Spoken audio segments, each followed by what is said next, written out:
sawa.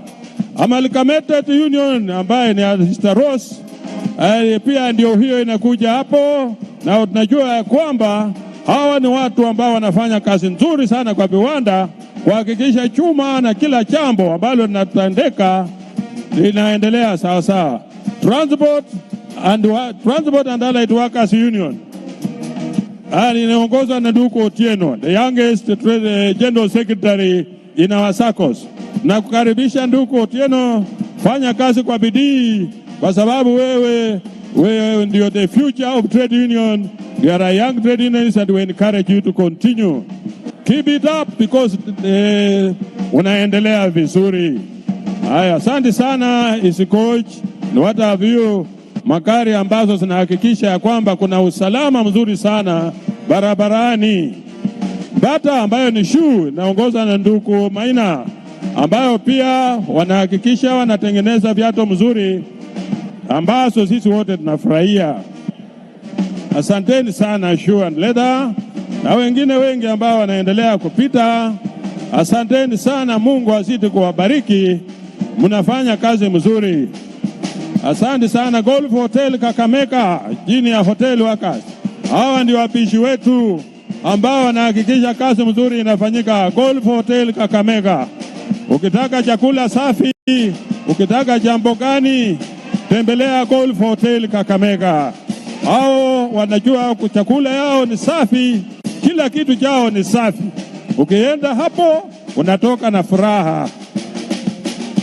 Asante sana wale wengine ambao wanakuja East African Breweries Limited, wanakuja hapa na wanahakikisha ya kwamba tunakaa maisha mazuri. Baada ya kazi tunaburudika. Asante sana. Asante sana BAT ambao saa zingine saa ya baridi kwa wale ambao wanazoea sigara tunavuta kidogo, lakini usitokomee sana kwa sababu ina mambo yake. Veterinary ambayo inaongozwa na ndugu Miheso pia iko hapo, inaendelea mzuri. Alafu Auto Kenya, Leleshwa na wote ambao wanakuja. Delemonte ambayo ni ya plantation and agricultural workers commercial pia iko hapo. Wote wanaungana pamoja kuhakikisha Delemonte inaendelea. Faridi Diet Sacco Society Busia County, asanteni sana kwa kufika kwa sababu nyinyi ni watu wetu na ni watu wakubwa. Roots, asanteni sana. Mnachunga watoto, mnahakikisha watoto wanako sawa sawa chini ya hospitali yenu ambayo ni kawaida, wanafanya kazi mzuri. Nairobi Hospital celebrating 70 years. Wanatutakia happy Labor Day na wanaendelea vizuri. Hizi tunashukuru nyinyi sana. Kawaida mnafanya kazi mzuri, mnaokoa maisha ya watu wengi. University of Nairobi, masomo bora, kiwango vizuri. Hakuna tashwishi kwa chochote ambacho kinatoka katika University of Nairobi. Mambo yote ni shwari. Haya, County Government Workers Union inaongozwa na ndugu Robert Tuba. Hawa ndio wafanyakazi ambao wanatoka kwa county government zote ambao wanahakikisha ya kwamba kila jambo linafanyika chini ya ndugu yetu Robert Tuba. County government mutilie mkazo wafanyakazi wote waingie kwa viwanda vya wafanyakazi na hakuna jambo ambalo litaharibika. Kenya Railways inaambia na ndugu Eric Tirop ambao sasa ndiye ameshikilia uongozi wa hicho chama na anaendesha vizuri. Is a young man, well determined na ako focused and he is ready to make sure that railway inaendelea kwa njia inayofaa. Railway Workers is a big company na saisi hata Mheshimiwa Mtukufu Rais umezindua mpango mingi ya kujenga SGR ambayo inaenda mpaka kule kote. Asante sana. Kenya Universities Workers Union ambayo inaendelea chini ya ndugu Owiti, private security chini ya ndugu Owiti. Asante sana ndugu Owiti, tunaona matunda yako. Haya, hiyo inaitwa Kunopet ambayo sijui ndio Kupet, ndio branch ya Adono. Haya, karibuni sana. Lakini nyinyi mnafanya kazi mzuri. Kenya Union of Post Primary. Haya, asante sana. Hao wanahitaji msaada mkubwa. kwa sababu kuna mambo mengi ambayo iko mezani kwako mtukufu rais, ambao wanahitaji waangaliwe, kwa sababu wanataka wahakikishe ya kwamba maslahi yao inaangaliwa, mambo ya permanent employment, mambo ya SSF, vitu nyingi ambazo wanahitaji, na najua kwa wakati wako utaweza kuaddress mambo yao. Kenya Special Needs ambayo inaongozwa na ndugu Torome pia iko hapo, inaendelea kwa njia inayofaa, na ni watu ambao wamejitolea kuhakikisha wafanyakazi wetu wa special needs pia wanapata msaada ambao unaofaa. Alafu sasa tunakuja kwa baba yao katika elimu, inaitwa KUPPET ambayo ni kundi kubwa sana, ambao ni walimu wa sekondari, na wanahakikisha ya kwamba kila jambo ambalo wanataka kufanya linaendelea kwa njia mzuri. KUPPET, asanteni sana. Mambo yenu yote, mambo ya SHA, mambo ya nini, itaangaliwa kwa njia inayofaa ili msiwe na malalamisho yoyote. KUPPET chini ya bwana ndugu yangu Akelo Mzori na mheshimiwa Mboko Milemba ambao wanaongoza KUPPET, wanahakikisha ya kwamba wanaongea na ofisi yako pamoja na waziri wako kuhakikisha kila jambo linatendeka kwa njia inayofaa. Najua ya kwamba ni walimu wetu wanafanya kazi mzuri, mambo yao yanapendeza, na kila jambo wanalofanya ni jambo la kuridhisha na kufurahisha watu wote.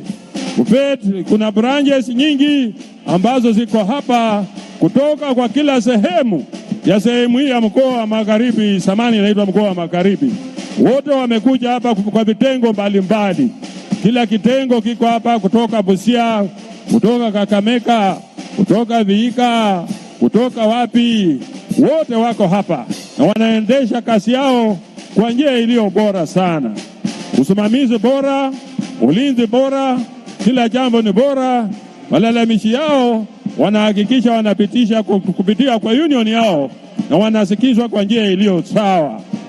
Yote yanawezekana kwa sababu kuna rais ambaye anajali maslahi ya wafanyakazi usiku na mchana. Akikaa anaota mambo ya wafanyakazi. Na wote hawa na affiliates wa COTU. COTU imeenda mtindo wa rais ambayo alisema ya kwamba mambo yake vile anataka kuunganisha serikali ni kuenda katika broad based. Hii inaitwa broad based labor movement sasa, because sisi nataka kuunganisha kila mfanyakazi wetu. Hiyo inaitwa Kenya Union of Civil Servants. Kenya Union of Civil Servants. Civil Servants inaongoza na Lawrence, ndio mwanduku yetu Lawrence ambaye anaongoza Civil Servants. Amesema ya kwamba wakati ni sasa, na kama sio sasa ni sasa hivi, kwa sababu Civil Servants imeamua ya kwamba wanataka kwenda katika mwelekeo mmoja na Central Organization of Trade Unions. Hawataki kubaki nje, kwa sababu sauti ya mfanyakazi inatoka kwa kitengo kimoja, na hapo ndio COTU imepanuka, inazidi kupanuka, inazidi kuwa na nguvu, na mahakikisha ya kwamba wafanyakazi wote wanaongea kwa sauti moja, ili tukija kwako kama civil servants ujue kwamba sasa nyumba ya COTU imepanuka na inaendelea kuwa kubwa. Hata wale ambao wako nje wajue ya kwamba bado wanakaribishwa kujiunga na COTU, wasibaki huku nje because ni wakati wanaharibu. G4S ambayo sasa ni ndugu Andabwa, nayo hii inahakikisha ya kwamba kuna usalama kwa kiwango chake. Unahakikisha ya kwamba kila jambo ambalo wanahusika nalo linaendelea kwa njia mzuri. Wana provide very professional security ambayo inahakikisha ya kwamba kuna usalama wote. Asante sana. Haya, asante sana security G4S. Nyinyi ni watu wazuri. Mungu azidi kwa rehemu na kuwapa ujasiri wa kuhakikisha mnafanya kazi yetu kwa njia mzuri. SGA Securities Pia ni kitengo ambacho chini under private security and kuandabwa, hawa nao wanahakikisha kwamba kila jambo wanalolifanya ukiingia kwa kampuni yao wanahakikisha kwamba anakulindia mali yako kwa njia inayofaa na kuhakikisha hauna shida, hata kama unaandika kwa wakati wowote ambao wanafanya kazi wako sawa na wanaendelea kwa njia inayofaa. Kada World ni pia security firm nyingine ambayo pia inahakikisha kwamba mambo yao inaendelea kwa njia inayofaa. Wana provide security mzuri, wanahakikisha kuna jambo lolote kwa client wao ambao wakati wanalinda mali yake. Asanteni sana COTU, asanteni sana na wengine wote ambao wanaendelea kukuja. PM Securities pia ni kampuni nzuri, kampuni ambayo inatambulika both locally and internationally. Watu wazuri wanalinda mali yetu kwa njia inayofaa na hawawezi kukupa aibu wakati wowote wanalinda mali yako. Hawa ni watu wazuri, wanafanya kazi kwa njia inayofaa professionally. Alafu inakuja Securex ambayo pia ni kampuni ambayo ni ya ulinzi na inafanya kazi mzuri. Inafanya kazi ya kulinda mali na hakikisha kila jambo linaendelea vizuri na wanahakikisha mambo yanatendeka kwa njia inayofaa. Mambo mazuri, kila jambo ni nzuri, kila mwananchi ni mzuri, wahakikisha nchi inaendelea vizuri. Tukilinda usalama, tukilinda mali yetu, tukijenga mali yetu na nchi inaendelea mzuri. Tunampa rais kazi rahisi ya kutuongoza kwa sababu kila jambo tunalolifanya ni jambo la muhimu. Asanteni sana wale wengine wanaofuata kwa njia inayofaa. Hiyo nyinyi mnaitwa nani?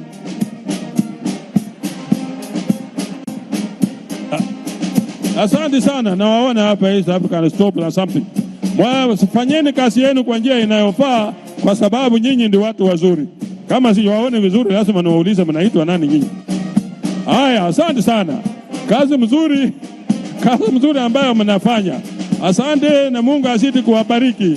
Mfanye kazi kwa njia inayofaa, kwa bidii na kwa kazi ambayo mnahitajika. Asante sana, mnatambulika vile mnavyofanya kazi yenu. Asanteni sana. Haya, nurses, wale watoka ndugu wetu Panyako. Nurses ni wale ambao wanahakikisha kwamba hospitali zetu, matibabu yetu, kila jambo ambalo mnafanya linaendeshwa kwa njia mzuri sana. Ndugu zetu wa nurses wako na sawa mzuri, wanafanya kazi kwa njia inayofaa, na ndugu yetu ambaye ni Mseti Panyako anaendesha hicho chama professionally. Njia mzuri, maelewano mazuri, kazi mzuri. Yoyote ambayo mnafanya ni kazi ambayo inatambulika. Muendelee namna hiyo kwa sababu Mungu anawapenda na nyinyi mnapenda nchi. Mnapenda nchi yenu, mnapenda kila mtu na mnahakikisha kwamba watu wanapata matibabu kwa njia ambayo ni nzuri sana. Nurses have never let us down and will encourage you to continue the way you are doing your work. You are doing your work professionally and we encourage you to continue like that. East African Produce Kenya Limited ambayo wanawasalisha vitu yetu mzuri, majani safi ambayo iko chini ya katibu mkuu ndugu Francis Atwoli, na anahakikisha kwamba kazi inaendelea kwa njia mzuri, majani yanaendelea kwa njia safi, kila jambo ambalo linafanyika kwa njia mzuri. Tuendelee namna hiyo, alafu tuhakikishe ya kwamba nchi yetu inaenda mbele kwa njia safi chini ya ulinzi wa rais wetu mpendwa. KCC ambayo sasa imerudi naendelea na iko sawa. Alafu hiyo miwa unaona inatoka Mumias Sugar Company. Mumias Sugar Company is back na imerudi. Wanahakikisha ya kwamba saa hizi ni kusiaga, na kushukuru kwa sababu uamuzi ulichukua binafsisha hizi kampuni sasa, na hakikisha it is back na inaendelea, ina produce sukari na iko kwa njia mzuri sana. Haya, asanteni sana. Nafikiri kwa hayo mengi na machache, na washukuru sana na asante kwa kunipa nafasi yenu kuongea na nyinyi. Mungu awabariki. Asante sana mtangazaji mwenzangu. Tuwapongeze wafanyakazi tafadhali kwa makofi, wakiwa sampuli ya wafanyakazi wote ambao wanafanya kazi mahali mbalimbali hapa Kenya. Mheshimiwa Rais, sasa tutaenda kwa kipindi cha hotuba, na naomba tuanze hicho kipindi na kumkaribisha Gavana wa Vihiga Dr. Wilbur Otichilo aweze kutukaribisha hapa Vihiga County. Hebu tumkaribishe kwa makofi Gavana wa Vihiga County Daktari Wilbur Otichilo. Karibu.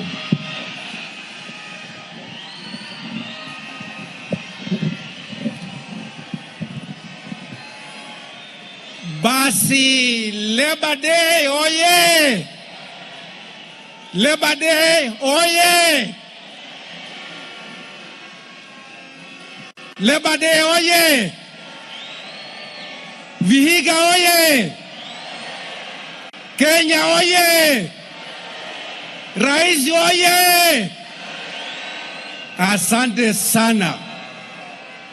Kwanza nataka kuchukua nafasi hii, Rais wetu wa Jamhuri ya Kenya, kumkaribisha nyinyi nyote hapa Vihiga County. Rais wetu wa Kenya, nasema asante sana kwa niaba ya watu wa Vihiga. Hii ni historia ambayo tunaweka hapa Vihiga na Kenya kwa jumla, kwa sababu Rais, hii ndio mara ya kwanza Kenya tangu tupate uhuru ndio Labor Day imekuwa celebrated outside Nairobi.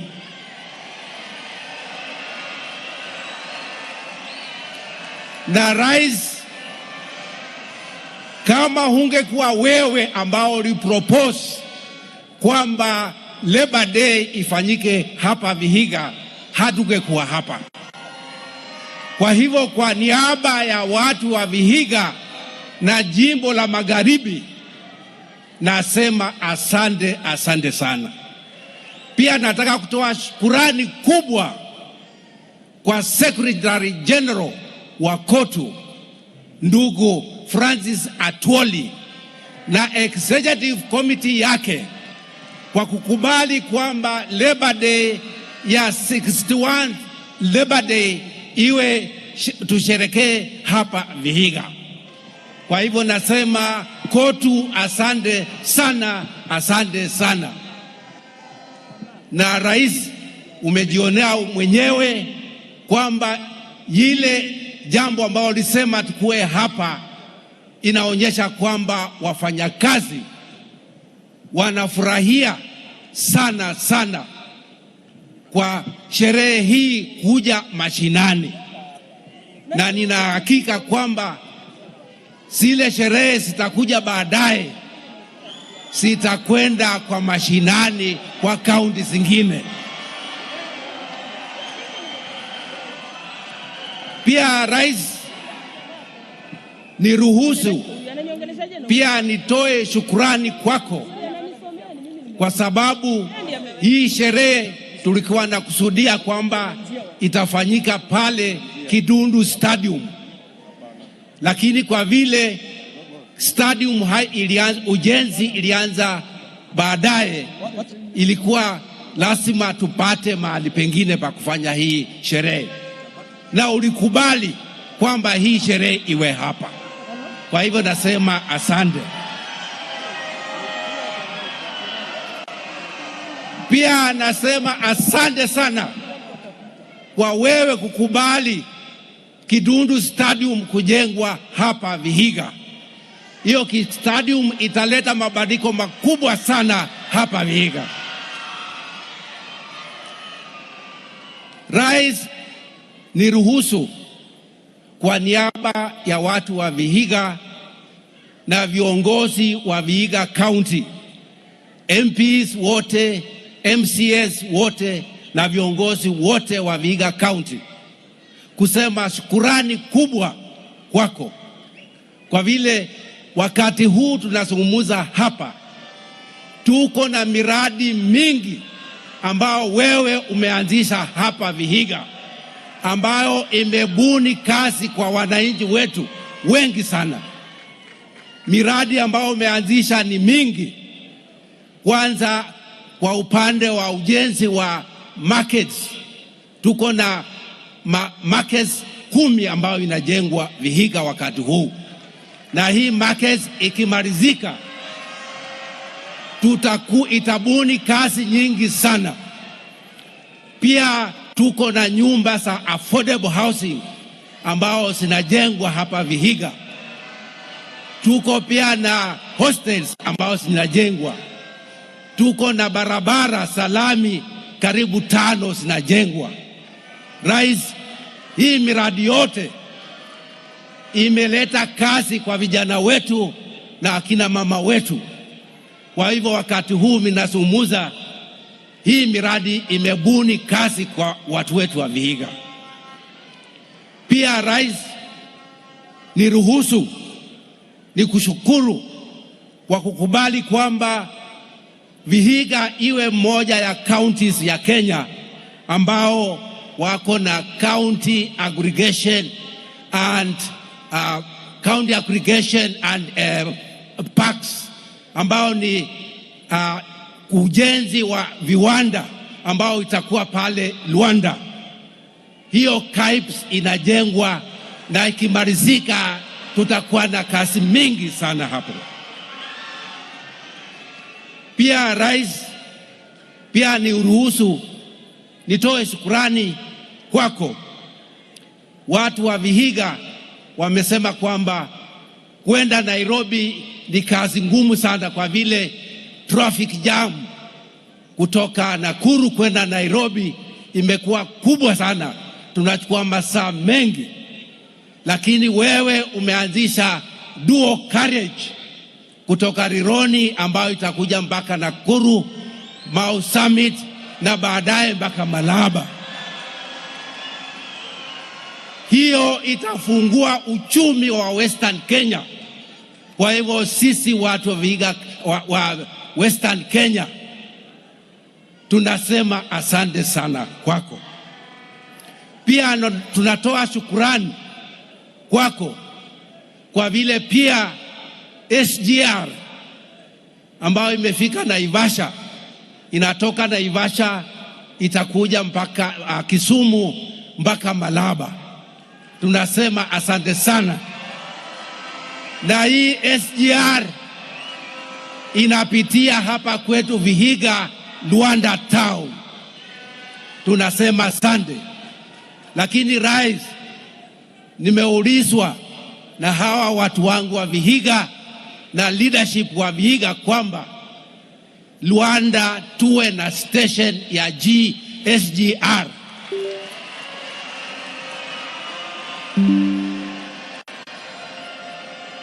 Kulingana na ratiba ama mpangilio ambao uko, tumeona kwamba hiyo mchoro inaonyesha kwamba hakuna SGR station Luanda.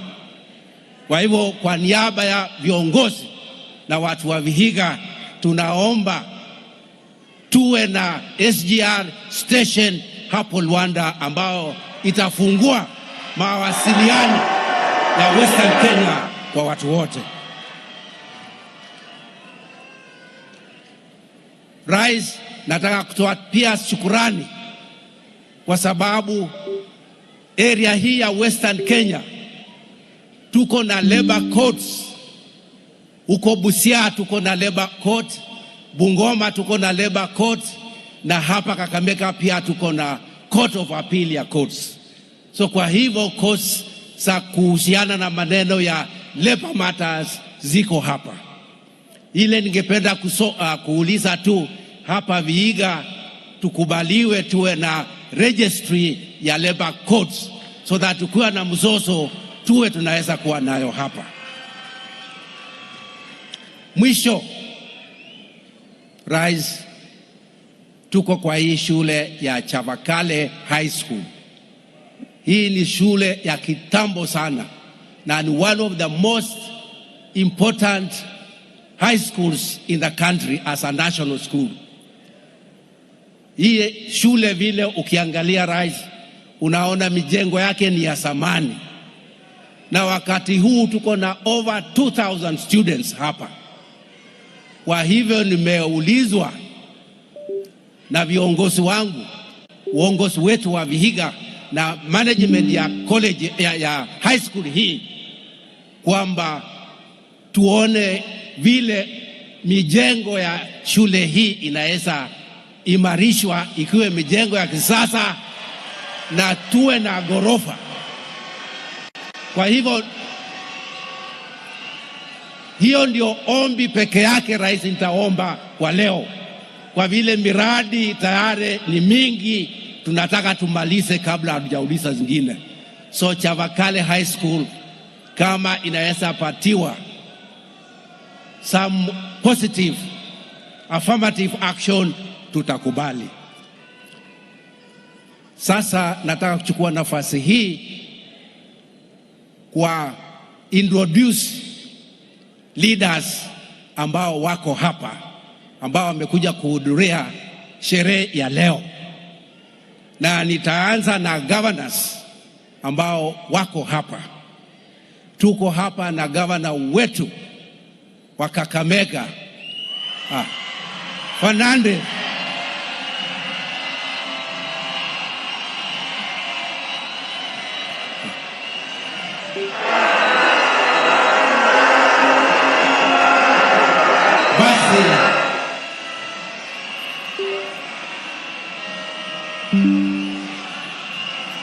Basi gavana wa pili ambao tuko naye hapa ni gavana wa Bungoma, His Excellency Kenneth Lusaka.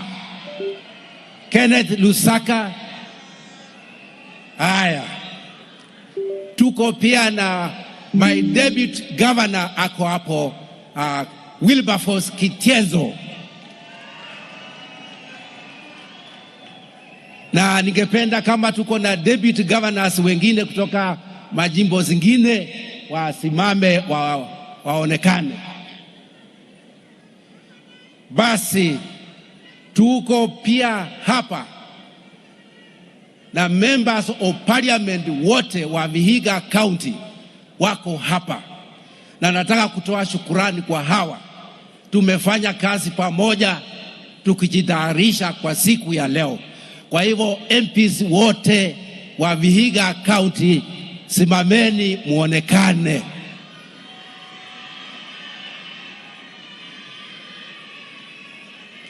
Basi MPs wote wa Vihiga County wako hapa. Pia speaker wetu wa County Assembly ako hapa. Omulele, Honorable Mulele ako hapa. Pia Honorable Mulele amekuja na County Assembly yote iko hapa. Members of County Assembly, ningependa msimame muonekane. Na natoa shukurani sana kwa members of Assembly, wametusaidia sana in mobilization, na pia members of National Assembly.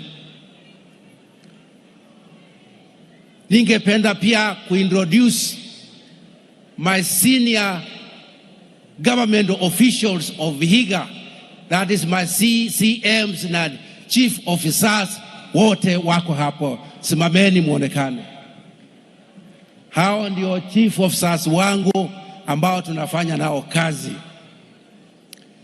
Pia ningependa kusimamisha elders na stakeholders kutoka Vihiga ambao tumealika wakuje kwa sherehe ya leo. So stakeholders, senior stakeholders ambao wako pande hii ambao mmealikwa, simameni muonekane. Asante.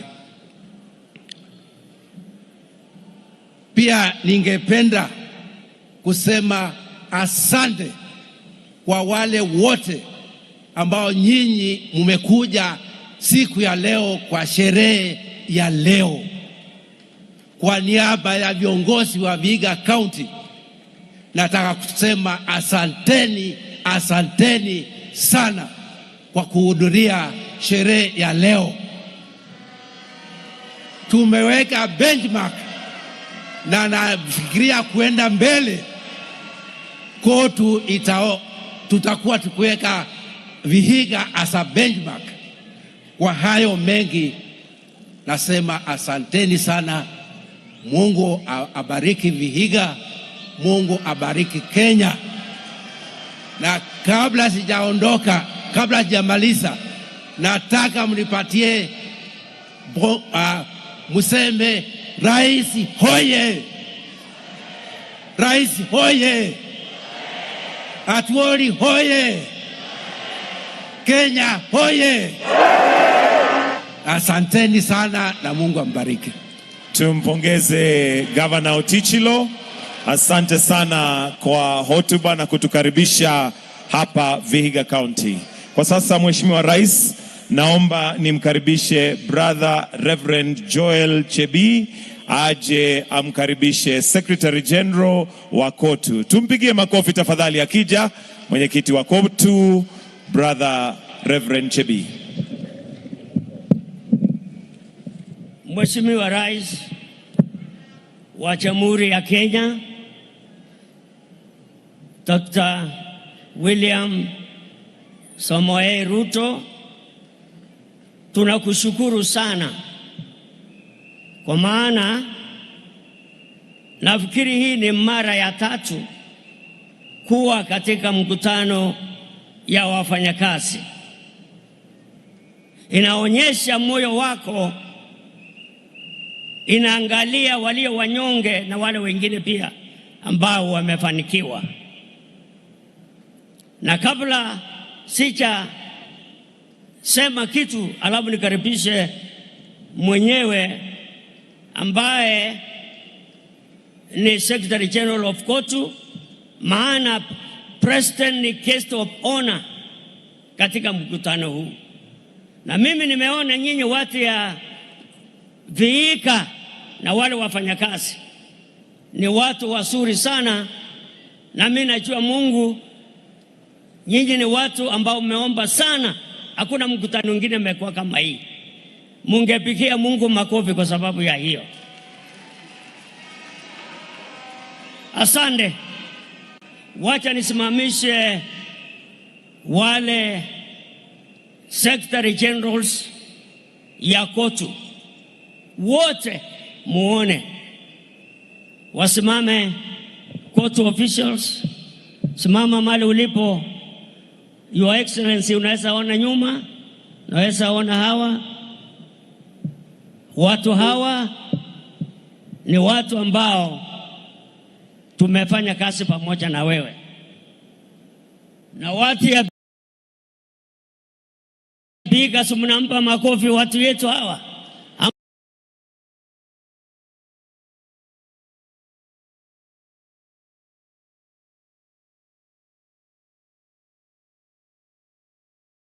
Muna makofi nyinyi.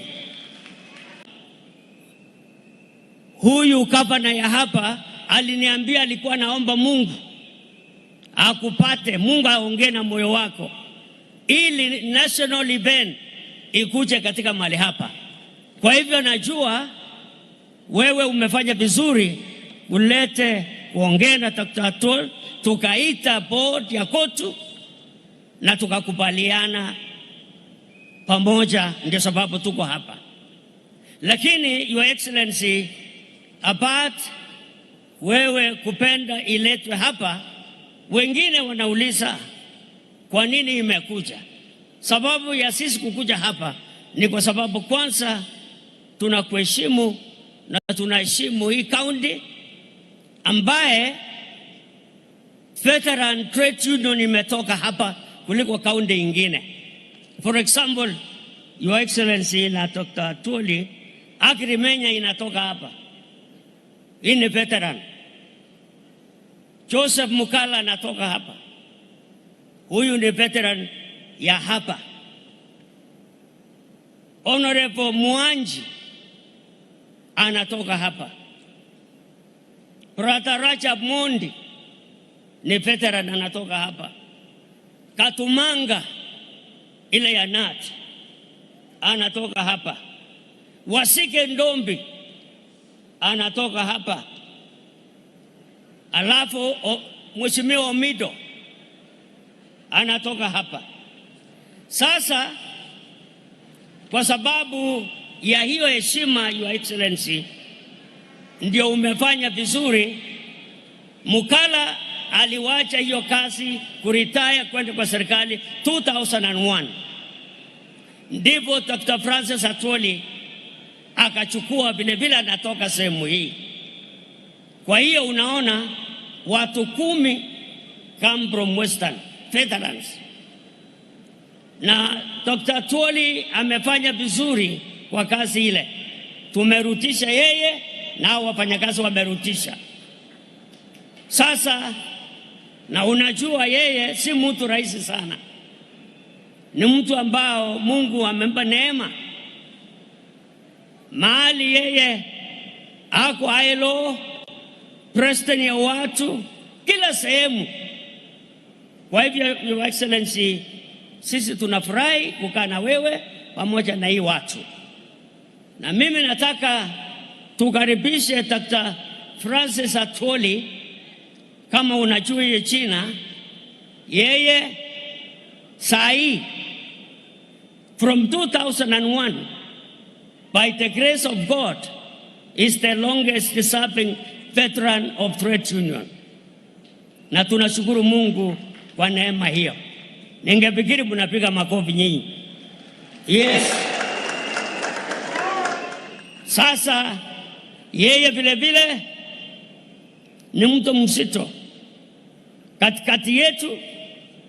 Yeye ako na mtoto ya mwaka moja. Katikati yetu yeye ako na mama mdogo kuliko sisi. Kwa hiyo sio mtu rahisi vile unafikiria.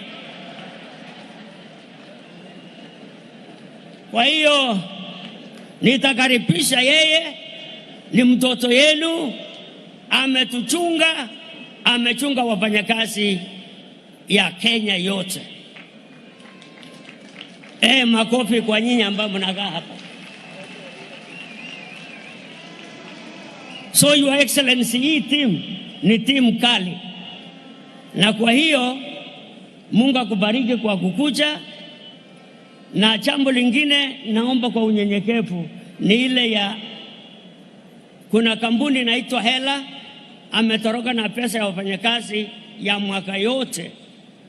Ameenda ng'ambo na manyumba imefungwa na watoto waende kwa shule.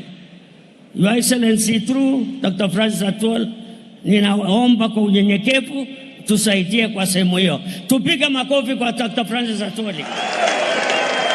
Thank you, sir. Thank you very much, Reverend. Watu wafupi ni hatari sana. Anaenda mpaka anasema vile nilivyo,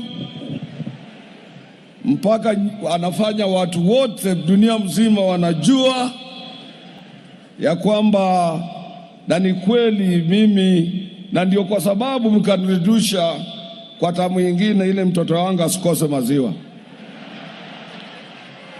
Your Excellency, before I go on salutation, we have Honorable Fred Omido, the veteran labor leader, and the men who fought for both Kenya and Tanzanian freedom. And before he was relieved in Tanzania to come to Kenya, his history is too long. He had been proposed to be the first president of the Tanzanian people, or Tanzania as a country. But then when they discovered he was a Kenyan, they said you need to cross the border and leave the position for the late Mwalimu Julius Nyerere. He fought alongside with so many veterans in this country to make us to be where we are today. Ningelipendelea kama Fred yuko karibu acha salamie His Excellency the President. Fred has been a veteran labor leader. Fred has been a member of parliament for Makadara. He was also a councillor in Nairobi and is a man of history. He is the only veteran still living amongst others like the late Clement Lubembe, whom Reverend didn't mention. Clement Lubembe came from this place as well. We had so many labor leaders from here. We had Otenyo, the founder member of the Kenya Railway Workers Union. He came from this place as well, and so many others. Fred was our mentor. We emulated him. And Fred, we always pray for you to be still around. He's on our pension list.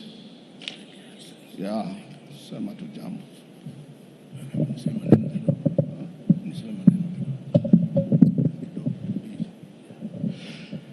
Your Excellency, zamani tulikuwa tukisema mtukufu rais, lakini wakasema mtukufu ni Mungu. Kwa hiyo tunasema mheshimiwa rais. Ni furaha yangu kuwa pamoja na wewe siku hii ya leo. Chama cha wafanyakazi ni chama ambacho kilipigania uhuru katika nchi hii. Bwana Chebia ametaja watu wengine, amewacha wengine. Bwana Kibisu marehemu alikuwa pamoja na Tom Mboya. Wao ndio walianzisha chama cha wafanyakazi katika Kenya. Na wakati Jomo Kenyatta walipofungwa, Tom Mboya na Kibisu walianzisha mtindo wa kupigania kuona kwamba nchi yetu imepata uhuru. Na sehemu hii mahali tumekaa, palikuwa mzee alianzisha dini ya Friends katika nchi hii, katika sehemu hii. Marehemu nani mzee huyu anaitwa alianzisha, hata nafikiri shamba hii ni shamba yake. Chama cha wafanyakazi kimefanya kazi kubwa. Na Atwoli, mimi na fikiri alikuwa Juma Boy, sijui Dennis Akumu, alikuwa Juma Boy. Atwoli akiwa shop steward katika posta, alikuwa anafanya kazi kwa posta, na akawa shop steward mzuri sana sana. Na matajiri wakaona huyo na wasumbua, wakataka kumtupa Wajir. Wanataka kumtupa Wajir. Wajir hakuna posta, ni agency katika ofisi ya DC. Na tukaona huyu ni kijana mzuri, anatetea wafanyakazi kwa kazi nzuri, na lazima tumchukue sasa, tumlete katika COTU badala ya kwenda kupoteza wakati kwa Wajir. Ndio mimi na Juma Boy tukaleta Atwoli katika chama cha wafanyakazi COTU. Akaanza kama mfanyakazi wa chini COTU, na ameendelea. Amerika ndio walikuwa marafiki zetu, chama cha wafanyakazi wa Amerika. Na kulikuwa na mzee mmoja huko alikuwa anaitwa George Mini, mzee sana, na wafanya kazi wa Amerika walimshika wakazingatia. Uchaguzi ukifanya walikuwa nasema kiti ya George Mini mbali, ingine ifanyiwe uchaguzi, lakini hii hapana. Atwoli amefika mahali hapo. Yeye ndio George Mini wa Kenya. Aendelee na kazi ya wafanyakazi mpaka siku Mungu atakayosema umefika mwisho. Na kuombea baraka uendelee na kazi hiyo siku zote. Niko 102 sasa, miaka yangu 102. Nashukuru sana. Mnaona Fred yuko 100 years and is still smart upstairs. Wengine wanasema sisi ni wazee sana. Your Excellency, I want to recognize some of very important people who have joined us today. Your Excellency, I recognize the Prime Cabinet Secretary, Honorable Dr. Musalia Mudavadi, the Governor of Vihiga, Honorable Wilbur Otichiro, all governors present, including my Kakamega Governor, ambaye ameleta watu kutoka governor kutoka Kakamega. Thank you very much. Cabinet Secretary, Minister of Labor and Social Affairs Protection, Dr. Alfred Mutua. Your Excellency, you are Speaker of the National Assembly, Honorable Moses Wetangula, Baba Aroma. All other cabinet secretaries present, I saw here our Honorable Minister, able hard-working Minister for Public Service, Honorable Ruto. All principal secretary from all departments, including my own principal secretary from the Ministry of Labor, two of them who are here with us, the principal judge of Employment Labor Relations Court, Justice Monica Mbaru, and other judges of Employment and Labor Relations Court present. We have the managing trustee, a very hard-working managing trustee of National Social Security Fund, Brother David Koros. We have the chair of the National Industrial Training, Brother Den Nur Ali. The Social Health Authority, where I sit on the board as well. The CEO is represented by Dr. Ibrahim Matende, who is here with us, and also chair, I think, of Kenya Medical Association, if I'm not wrong. Other guests who are here with us, our members of Court Executive Board, Court Leadership, our affiliates.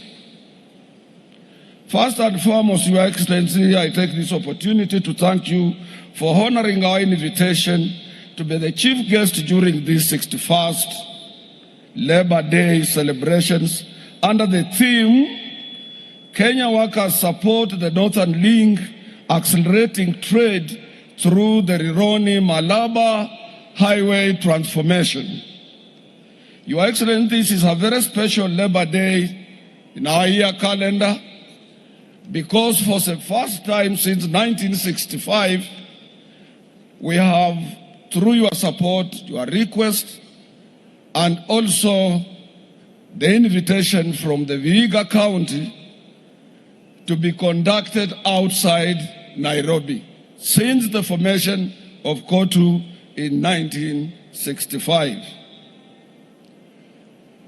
Equally, let me take this opportunity, Your Excellency, to thank you in person and your government for the moment support that you exhibited logistically to make sure we are here in Vihiga today. I want, on the same vein, to thank the entire Vihiga County government team for the wonderful support and by providing all technical assistance that we required. Our history has been briefly narrated by Fred Omido. It's a long history, Your Excellency. Sometimes employers get mistaken thinking that Labor Day also includes employers.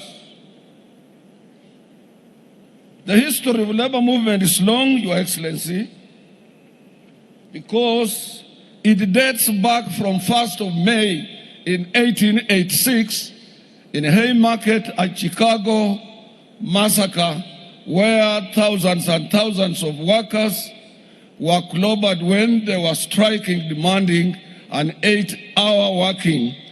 And then the employers could not understand them.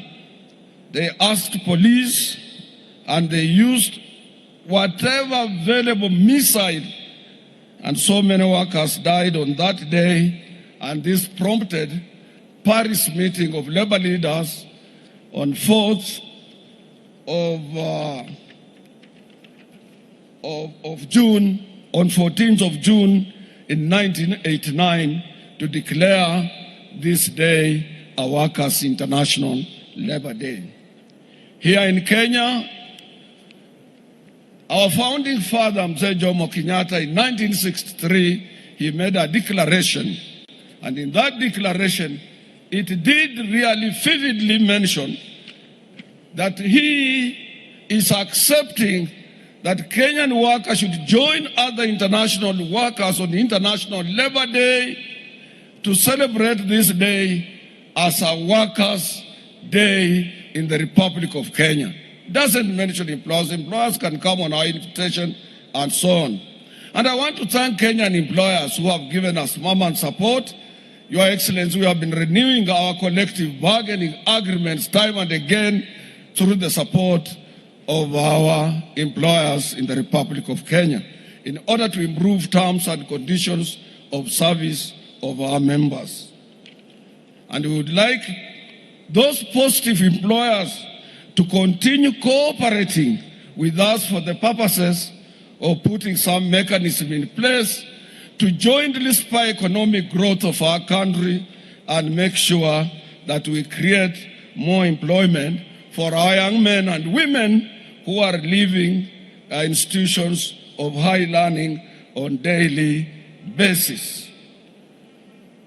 Your Excellency, as stated earlier, the theme of this year's Labor Day seeks to recognize and appreciate you for your commitment towards enhancing the infrastructure growth of this country and specifically areas that were traditionally marginalized. On behalf of Kenyan workers, allow me, Your Excellency, to thank you for your boldness. You are a bold president. You are very bold to have come up with projects that most of the presidents shied away from. One, Your Excellency, is affordable housing, which has changed the face of the Republic of Kenya. You go everywhere, you land in Kisumu, it's unimaginable. The other one is the one that you have embarked on to make sure that from Rironi up to Malaba, and as you have been requested, it will be so good also to have a radio station at Luanda, and we support that. That will be a wonderful project on the SGR side and on the new express highway that you are now working on from Rironi to Malaba. Your Excellency, lastly, we ask you, you are in the process of coming up with National Economic and Social Council, and on this council, workers used to be represented. When finally it is in place, let COTU be represented.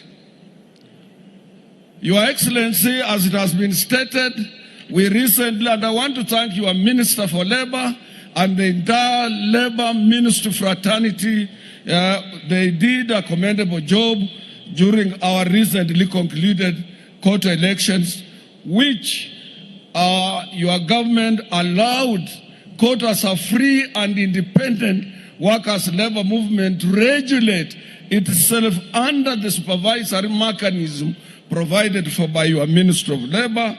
And it was so wonderful that we concluded elections without any problems at all and or any interference. Your Excellency, even as we celebrate this year's Labor Day, I am compelled to humbly remind you that the Minister of Labor is here to ratify ILO Convention 189 and 190. This is even after Your Excellency assured Kenyan workers last year during the Labor Day celebrations that the ratifications would take place soon after last year's Labor Day. Your Excellency, I, on behalf of millions of domestic workers, urge you to ensure that the ratification of these two critical conventions that have since been ratified by other countries are equally ratified by our country, by our nation. Your Excellency, the problem on the labor market today globally is outsourcing. Outsourcing is not bad, but Kenyan outsourced companies have a feeling that those employees under their ambits must be exploited. The Minister of Labor, he promised, has got to come out with a policy on outsourcing in this country, as it has been recommended by the International Labour Organization that any outsourced staff and is on your premises must enjoy terms and conditions of service as per the prevailing collective bargaining agreement of that particular industry. Your Excellency, we wish to implore to you more than ensure that all relevant government agencies ensure that outsourced companies also pay statutory deductions, hawalipi kodi, hawalipi kitu chochote. This is a big avoidance of making sure that Kenya government collects revenue from them. Your Excellency, we happen in our midst to have the managing trustee of NSSF.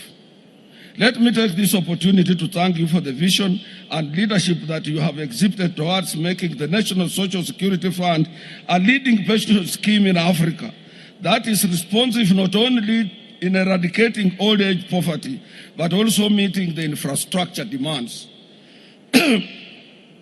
Your Excellency, I used to admire Tanzania and NSSF because it came up with several government projects, including putting up parliament in Dodoma, police stations everywhere in Tanzania, and also in the area of energy, and the latest President Nelson Mandela University of Technology in Arusha, and now I think that is where our current NSSF is heading. Your Excellency, in 2024 and 2025, the NSSF has recorded double-digit returns of 11% and 17%, making it one of the best well-managed workers' fund in the region.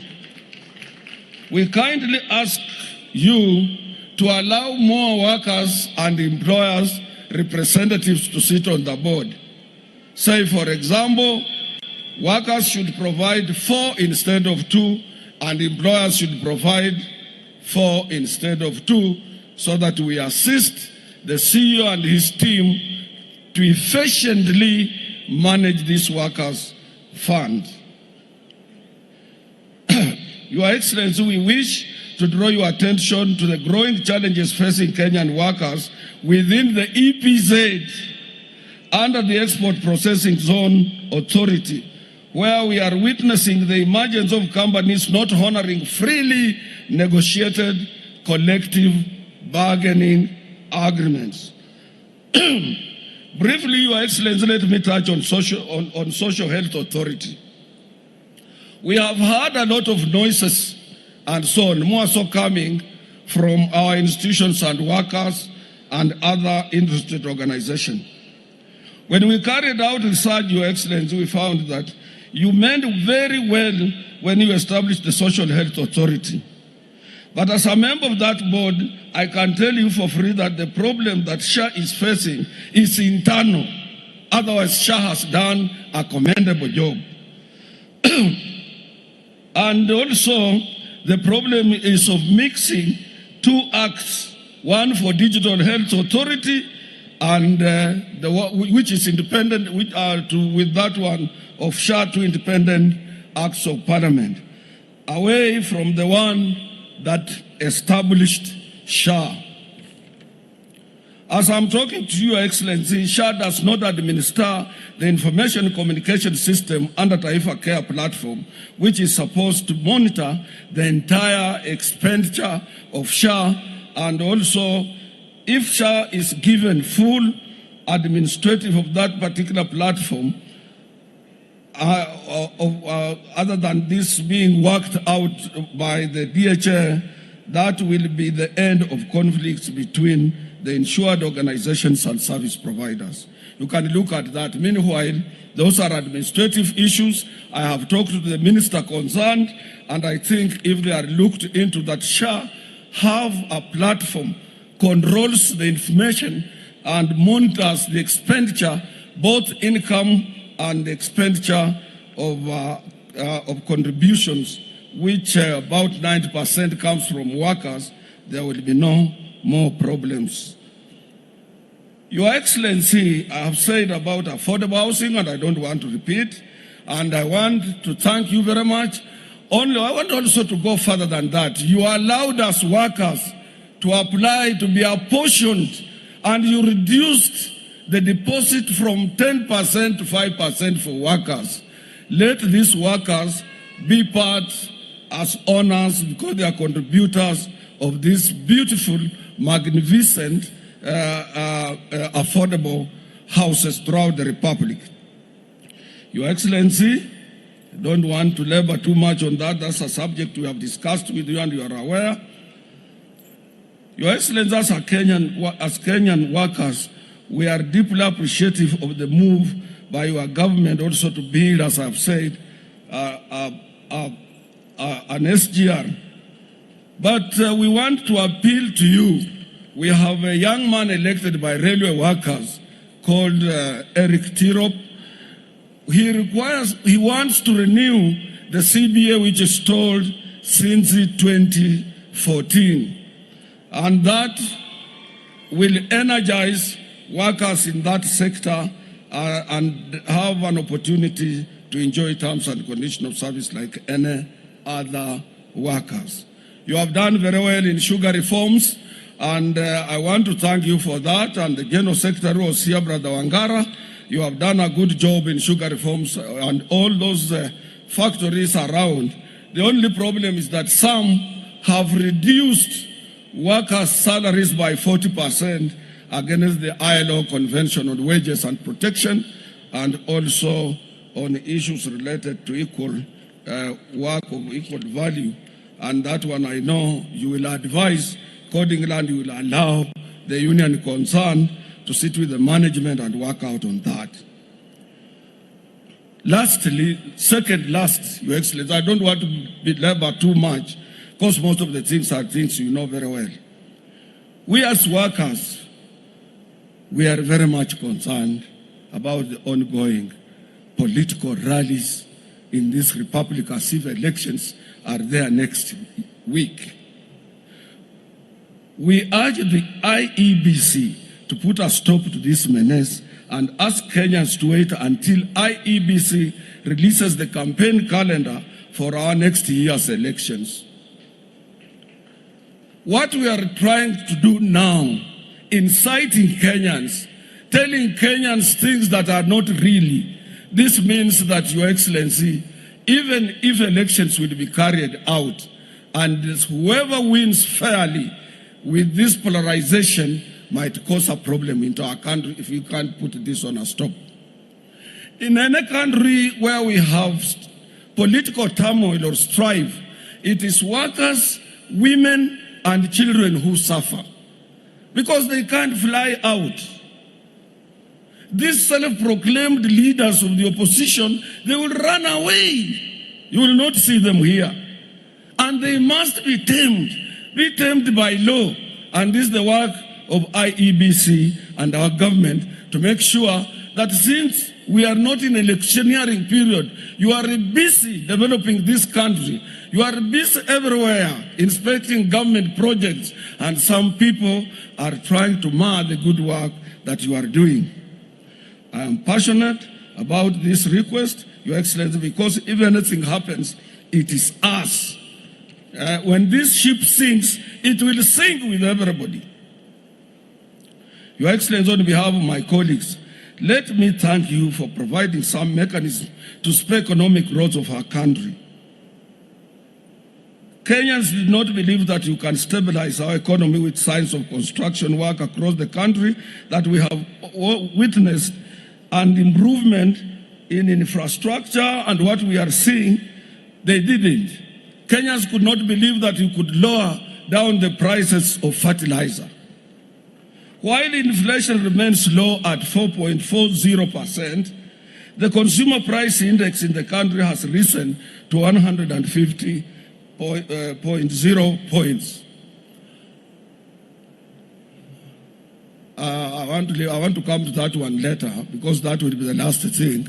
I've already little bit touched on the economic performance of our nation, steered by yourself. You are the patron, you are custodian of our economic growth and economic performance, economic protection, and economic changes that we are witnessing. But befemlembe byenye khwikhala nishichirendi ingo kanda khabola kana makhuwa kabakholi bemirimo shikali kariyo shichirendi ingo khande ndo musakhulu we area yino byenye babole ko batieri abemirisi benyu bali imberi khandi isaina abantu bashirebanga injire na khulonde khoyehale Muranga khudinenda abantu ababofu bashirebanga ni khutsie ndiye kubabora wamunyalo khutirira no murundu kulia abana befya banyalo khurechera amarechero kabwe o murundu kulia no mwana wo murundu uno share hare tawe Norlano nobraka busabeti nule uwe Kunyalo kutsie shiro bukulo mrundu kwa kurukeshi aloshi no kumulonda huo mulonda siru shanza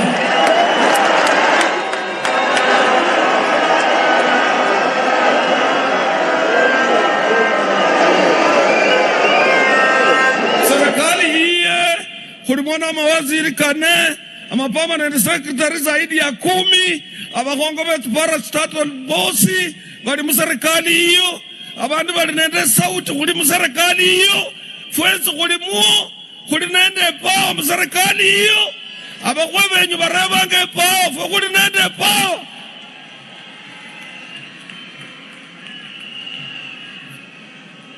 manyego tutam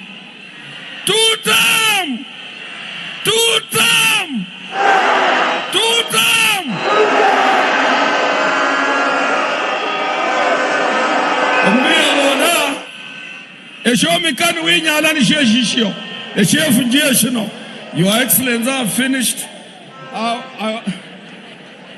I want now kindly to invite the minister. And as I had painted out the picture that the economy has done very well, I know you have something for us this year and next year. And these workers, all of them who went through here, they were indicating to you that this region and workers' constituents in the Republic of Country are two-term. May God bless you, Your Excellency.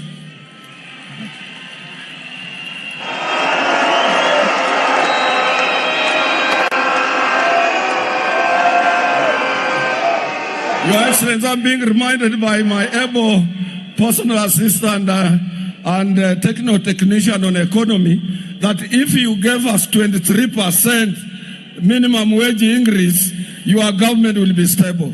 At one time, President Kibaki gave us 22% minimum wage increase, 18%, 14%, and things went on well. I know your hand is bigger than that one. May God bless you.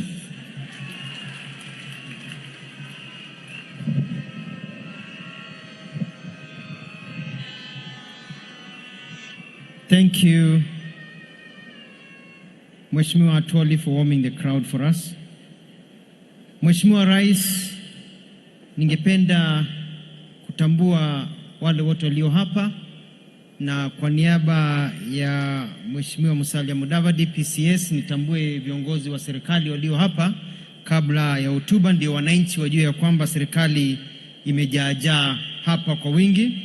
Penda kumtambua Speaker Mheshimiwa Francis Masika Wetangula, Papa Roma aliye hapa.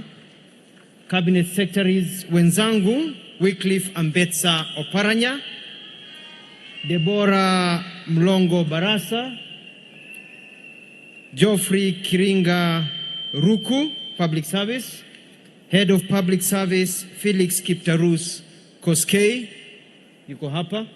Makatibu tofauti wakiongozwa na Shadrack Mwadime wa Leba, Joseph Mutari wa Special Protection, Dr. Raymond Omolo wa Interior, Susan Mangeni SME, Aurelia Rono Parliamentary Affairs, Regina Ombani wa Trade, Dr. Beatrice Inyangala wa Higher Education, Hari Kimtai of Mining, Professor Abdulrazak Shaukat Research, Idris Dokota yuko hapa wa Cabinet Affairs, Jane Imbunya Public Service,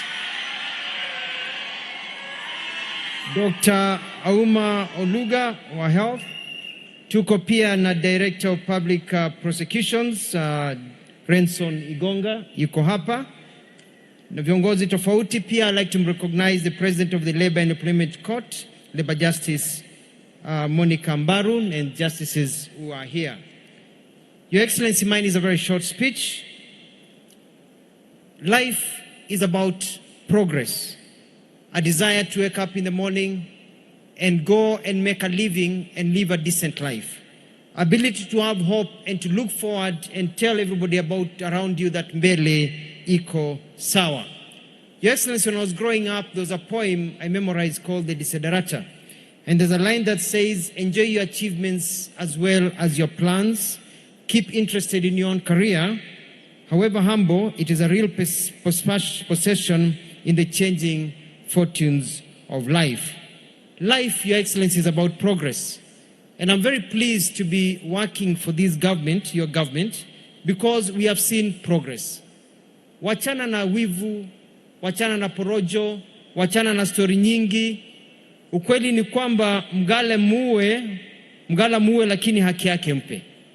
There's been a lot of progress, and especially in the labor sector. Let me give figures, because figures don't lie, Your Excellency. Currently, the public service has employed 1.895 million people. You've created 1.895 million jobs. The public sector, for example, we've employed over 128,000 teachers. The county governments have employed close to 60,000 people. The housing sector has employed 640,442 people. Kazi Maju has created 583,868 jobs as per yesterday. The digital jobs have created 316,806 jobs. You saw the CAVs passing here, 107,831. We have more in the Nyota program, etc., etc. In the public sector, the SME sector has generated 2.1 million jobs. The hotel sector and restaurant sector, 1.5 million jobs. Manufacturing has created 443,000 jobs. Transport and communication, 75,000 jobs. Construction, 50,000 jobs, and more. I'm not even mentioning the BPOs. If you add the figures that I've mentioned, Your Excellency, we are talking about over 6.2 million jobs created by your government. Kweli mbele iko sawa. Congratulations, Your Excellency. And I bet when the Bureau of Statistics, Your Excellency, compiles all the figures, looking at the effect of the Nyota program, the Hustler Fund and others, you will find that clearly we'll be talking about double digits in our country. Your Excellency, we thank you also. We have the recognition of prior learning, whereby people are given an opportunity to turn their skills into certificates to be able to get jobs. And soon we'll be giving 5,000 certificates. Kazi Maju recruitment, we are about to restart now that there's peace in the Middle East. And next Wednesday, the 6th, will start in Mombasa, at NITA Mombasa next Wednesday. And we'll have very many jobs where people will not have to pay a cent. There'll be other jobs, there'll be a bit of little money here and there, 60,000, 70,000 for a ticket, 80,000. But I'm looking for majority of jobs where you just walk in with a passport. If you're hired, you're able to be taken overseas without paying a shilling. Your Excellency, we have really improved in terms of progress in the strikes. This last year, we've had less strikes than have been for a long time. And this is because of this process we started of saying, let us talk first before you go to the streets. And so my PS has been working very hard, Mwadime, together with Helen Apio, the Labour Commissioner. And they have been giving me names and numbers to call all these leaders to tell them, let's sit down, don't go on strike. I want to thank Atwoli, Mheshimiwa Francis Atwoli, and the employers for agreeing to that new formula of let's talk first before we go on strike.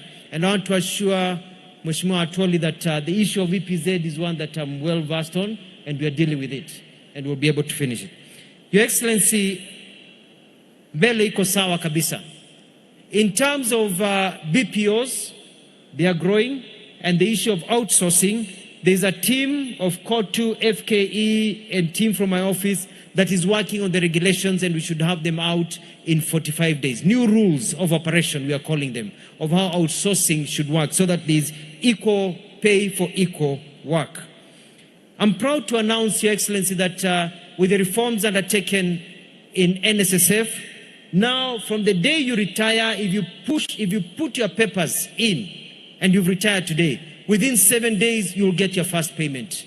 And we are moving so that next year it is within 24 hours you'll get your payment. Before, people used to retire and die waiting for their pension. So you'll be able to get your pension immediately. Kweli mbele iko sawa. Your Excellency, 720 billion in NSF, we are pushing now to 1 trillion. And Mheshimiwa Atwoli has mentioned very well. I also want to recognize and thank the Labor and Employment Court for very progressive rulings that are based in current realities. They have made it very well. And lastly, Excellency, I want to finish also by reminding our young people of that final stanza of the Desiderata that says, you are a child of the universe, no less than the trees and the stars. You have a right to be here. And whether or not it is clear to you, no doubt the universe is unfolding as it should. Therefore, be at peace with God, whoever you conceive him to be. And whatever your labors and aspirations in the changing fortunes of life, keep peace with your soul. Because with all its charm and drudgery, it is still a beautiful world. Be happy. Strive to be happy. Why?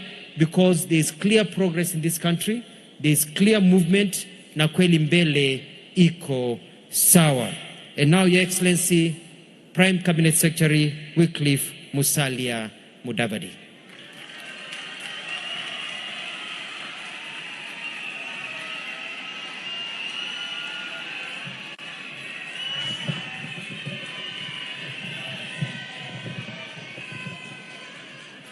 Wakenya hoye! Wakenya hoye! Wafanyikazi hoye! Mheshimiwa Rais William Ruto hoye! Katibu Mkuu Secretary General Atwoli hoye! Wakenya wote ambao wako hapa hoye! Asanteni sana. Mheshimiwa Rais wa Jamhuri ya Kenya, kabla sijasema lolote, nimekuomba hapo kwa sababu tuko na viongozi wengi sana. Na hatukutaka ionekane tu ni kama namba ambayo iko hapa. Kwa hivyo kupitia kwa ruhusa yako, nataka nitambue kwanza ndugu yangu Wycliffe Oparanya aje mbele asalamie kwa dakika moja.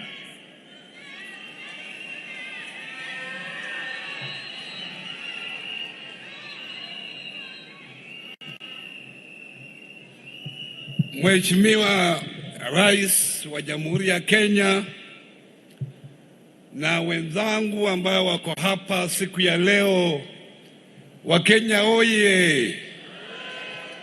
Waluya oye! Wafanyakazi oye! Kwanza nikiwa mmoja wapo wa viongozi wa hapa, nataka nikukaribishe hapa magharibi mwa Kenya. Na wewe wakati umefika hapa, wewe mwenyewe umejionea.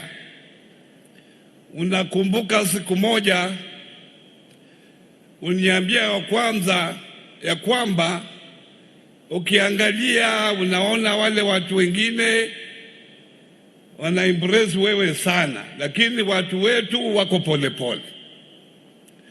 Lakini wewe mwenyewe umeona siku ya leo vile watu wa region hii wana embrace wewe na uongozi wako, na hiyo kwa sababu yale ambayo umefanya wakati wewe umekuwa rais wa Jamhuri ya Kenya.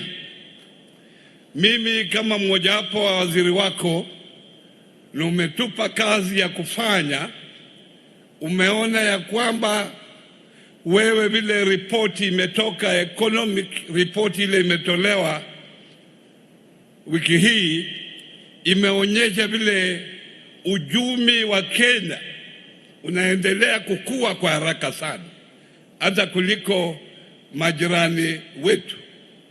You have stabilized the economy of this country. The shilling against the dollar is now stabilized for the last 3 years. Inflation umesikia iko chini 4.4% tangu tupate uhuru. I think that is the lowest inflation rate we have had. We can assure you as a community we are with you and we will continue to be with you 2027. Hapa ni 2 term. Hiyo ndio tunatikia. Rais Ruto oye! Rais Ruto oye! Arambe! Arambe! William Ruto! Asante sana ndugu Wycliffe Oparanya.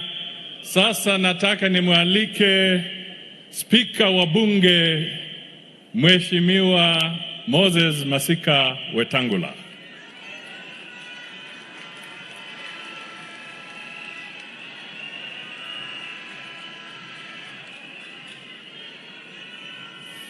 Mheshimiwa Rais wa Jamhuri ya Kenya, Katibu Mkuu wa wafanyakazi wa Kenya, waheshimiwa viongozi walioko hapa siku ya leo, na waheshimiwa wafanyakazi wa jamhuri yetu. Kwanza kabisa, wacha nichukue nafasi niwatambue wabunge wetu ambao wamekuja kujumuika na wafanyakazi wetu. Na waomba wabunge wetu msimame ili niweze kuwatambua. Tuko na mheshimiwa mwenyeji wa hapa Clement Lawyer. Tuko na mheshimiwa Kivai Kagezi wa Vihiga. Tuko na mheshimiwa Emmanuel Wangwe wa Navaholo. Tuko na mheshimiwa Bernard Shinali wa Ikolomani. Tuko na mheshimiwa Dick Maungu wa Luanda. Tuko na mama Beatrice Adagala wa Vihiga. Tuko na mheshimiwa James Onyango Koyo wa Muhoroni. Tuko na mheshimiwa Charles Gumini Kimose wa Hamisi. Tuko na mama Koni wa Kwabubi, nominated senator. Kuna mbunge yeyote nimesahau? Tuko na mheshimiwa George Aladwa, mbunge wetu Nairobi wa Makadara. Mheshimiwa Rais, leo ni siku ya wafanyakazi, siku ambayo inaheshimika duniani na kusherekewa kila mahali, an international day for the workers of the world, siku ambayo kila jamii duniani, mataifa makubwa ya kadri na madogo, yanasimama pamoja kutambua umuhimu wa wafanyakazi na umuhimu wa kufanya kazi. Tumekuja hapa leo katika region yetu hii kwa mara ya kwanza vile mmeambiwa kusherekea hii siku. Tunashukuru sana serikali yako kwa kuleta mashinani hizi sherehe ili wananchi waweze kufeel the warmth and the importance of government and its structures. Leo hii na washukuru wafanyakazi. Tukiambiwa Kenya sasa ndiyo the third largest economy in sub-Saharan Africa, it is because of you, the workers of Kenya. You are the ones who toil and moil in the rain and in the sun to turn the wheels of our economy, to make Kenya what it is. Kwa hivyo leo tukiwa hapa ni kuwatolea kofia wafanyakazi wetu na kuwapa heko.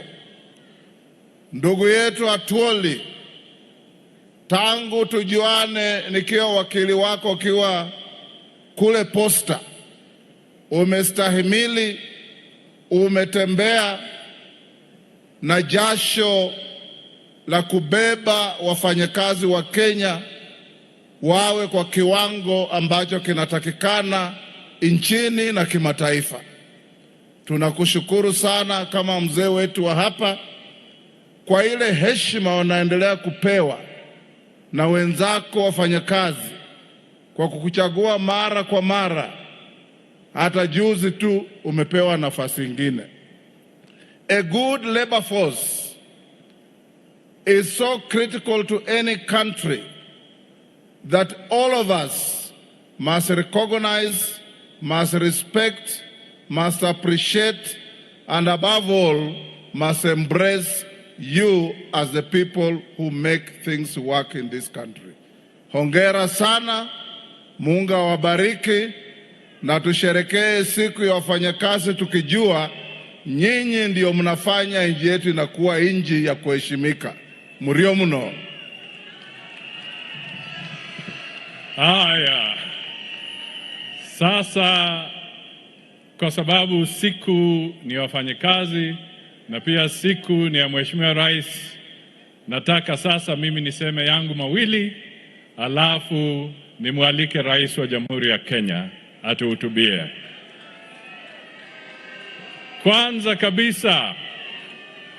Kwanza kabisa nataka nichukue fursa hii kushukuru ndugu Atwoli na timu yake ya COTU na wafanyikazi wote wa kitaifa ambao wamejenga uchumi wa taifa letu. Bila wafanyikazi hatuwezi pata ushuru. Bila wafanyikazi taifa haliwezi kujengwa. Bila wafanyikazi hatuwezi kuwa na amani katika taifa letu. Kwa hivyo tunatoa heko kwa movement hii kubwa ya COTU na wafanyikazi wote for keeping Kenya's flag flying high.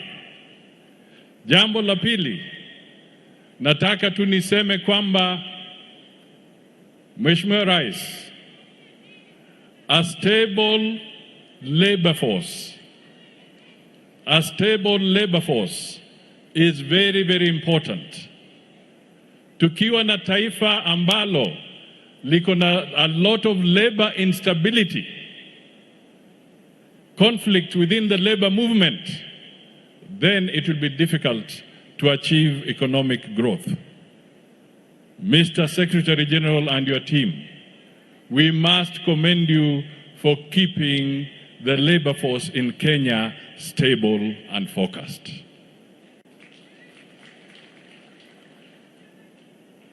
Jambo langu la tatu, Mheshimiwa Rais, ni kusema tu kwa sababu pia wewe umesukuma sana agenda ya Wakenya kuajiriwa katika mataifa mbalimbali.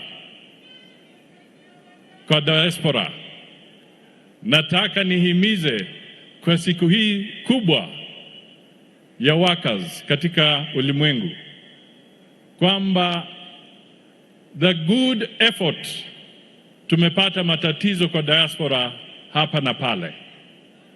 Ningependa kuchukua fursa hii kuomba vijana, wakati mnataka kwenda nje kutafuta kazi katika mataifa tofauti, kupitia kwa Wizara ya Labor, National Employment Agency, na kupitia kwa Diaspora Department, na tena tuta collaborate na COTU. We want you to go and work in a safe environment, in a peaceful environment, and earn with your security guaranteed. Tumepoteza vijana wetu katika mataifa tofauti, wengine wakisema wanadanganywa, wanaenda kule alafu wanaingizwa kwa vita ambavyo hawajui, wanaingizwa kwa shida ambayo hawajui. Tafadhali use the government institutions so that we can help you to ensure that you go to a safe working environment ikiwa unaenda kufanya kazi katika diaspora, katika taifa nyingine. Tumepoteza vijana kule Russia, na pia tunapoteza wengine wakienda kule Myanmar, ile wanaita Golden Triangle, alafu wanaenda kule na wanakuwa na shida kubwa. Tunawaomba, tunawasihi, work with the government institutions. Finally, Your Excellency, Mheshimiwa Atwoli alizungumza hapa Kiluya. Mulisikia? Mwako hula? Muhuri mwako hula? Atwoli, mimi sitaongea Kiluya sasa, mimi nitaongea kwa Kiswahili. Mimi nataka niseme hivi. Niliwaonyesha na tukawaonyesha barabara kwa uchaguzi uliopita. Tukasema kwamba tuungane na Mheshimiwa William Ruto, atapata tikiti ya Wakenya. Niliposema hivyo, watu walifikiri ni mchezo. Yeye ndio rais wa Jamhuri ya Kenya. Na mimi nataka nirudie kwa ndugu na dada ambao mnanisikiza katika eneo hii.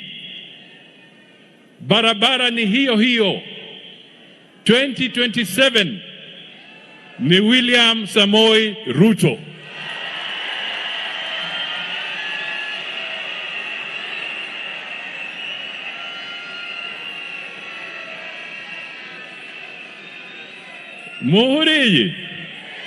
Muhuri. Yani nimbora kumulusha. Yesu yari nabakonyi bebe 12. Mulla vamuranga Timothy. Yani kari nibambola mangana abora ndi nyangumiri mumbara. Mumbula kuhenze kubiri kuba Timotheo iburusha dawe nukuchereva bandi banyagurazi mbiru baza kwingira mbuya ngubura na kuratanga kurila mmochi. So I am urging you, let us not have any doubt whatsoever. For me, I am sure it is 2-term. I want us to be sure it is 2-term. Is it 2-term? Is it 2-term? So, kile sasa nataka tuzungumuzie is not the aspect of 2-term. It is now the margin of that 2-term. What is going to be the margin of the 2-term? Hatutaki 2-term ambayo mtu ataenda kwa petition Tunataka two term ambaye itapitia kwa debe, voted by the people with a resounding majority, ili tuende mbele kama Kenya. And I know we can do it. Na watu wa eneo hii, I urge you, when I look at the figures ya wale ambao wamejiandikisha kwa hii voter registration, as you speak two term, the truth is tulienda slow kwa mambo ya voter registration. Wakati IBC itakuja kwa round ambayo inakuja, we must now increase our numbers so that we speak even louder and more effectively. Mumburiyi, mumburiyi, mumburiyi. Kuwe tayari, kuwe tayari. Haya, rombi mikono, rombi mikono. Tusimame. Haya, muko tayari tumkaribishe Mheshimiwa Rais? Harambee! Harambee! Asanteni sana Mheshimiwa Rais.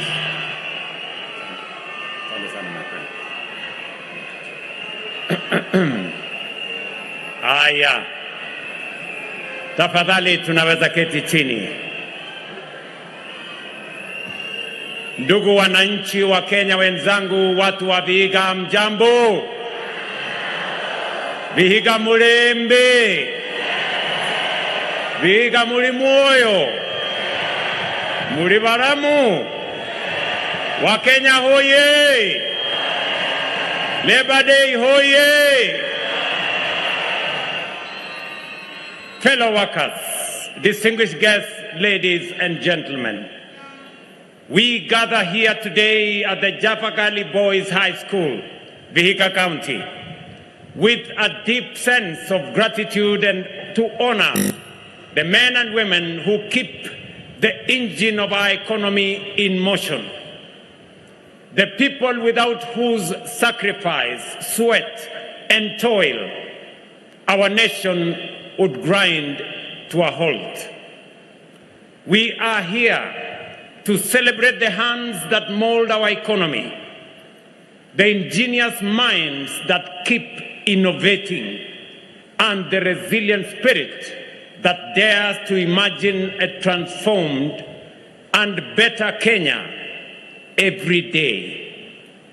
These are our hard-working, diligent, and ever-hopeful workforce. We are here to pay tribute to their resilience, to their discipline, their resourcefulness, and their indomitable belief in Kenya's transformation. To every worker across Kenya, I say today with profound appreciation that your effort is the foundation of our progress. Your well-being is the true measure of the state of our nation, and your dignity is a reflection of who we are and who we aspire to be as a people. Fellow workers and citizens, today is equally a historic moment. For the first time in the 60 years of celebrating Labor Day in independent Kenya, this national celebration are being held outside the capital city of Nairobi for the first time. And not just outside the city of Nairobi, it is being held in this great county of Vihiga County.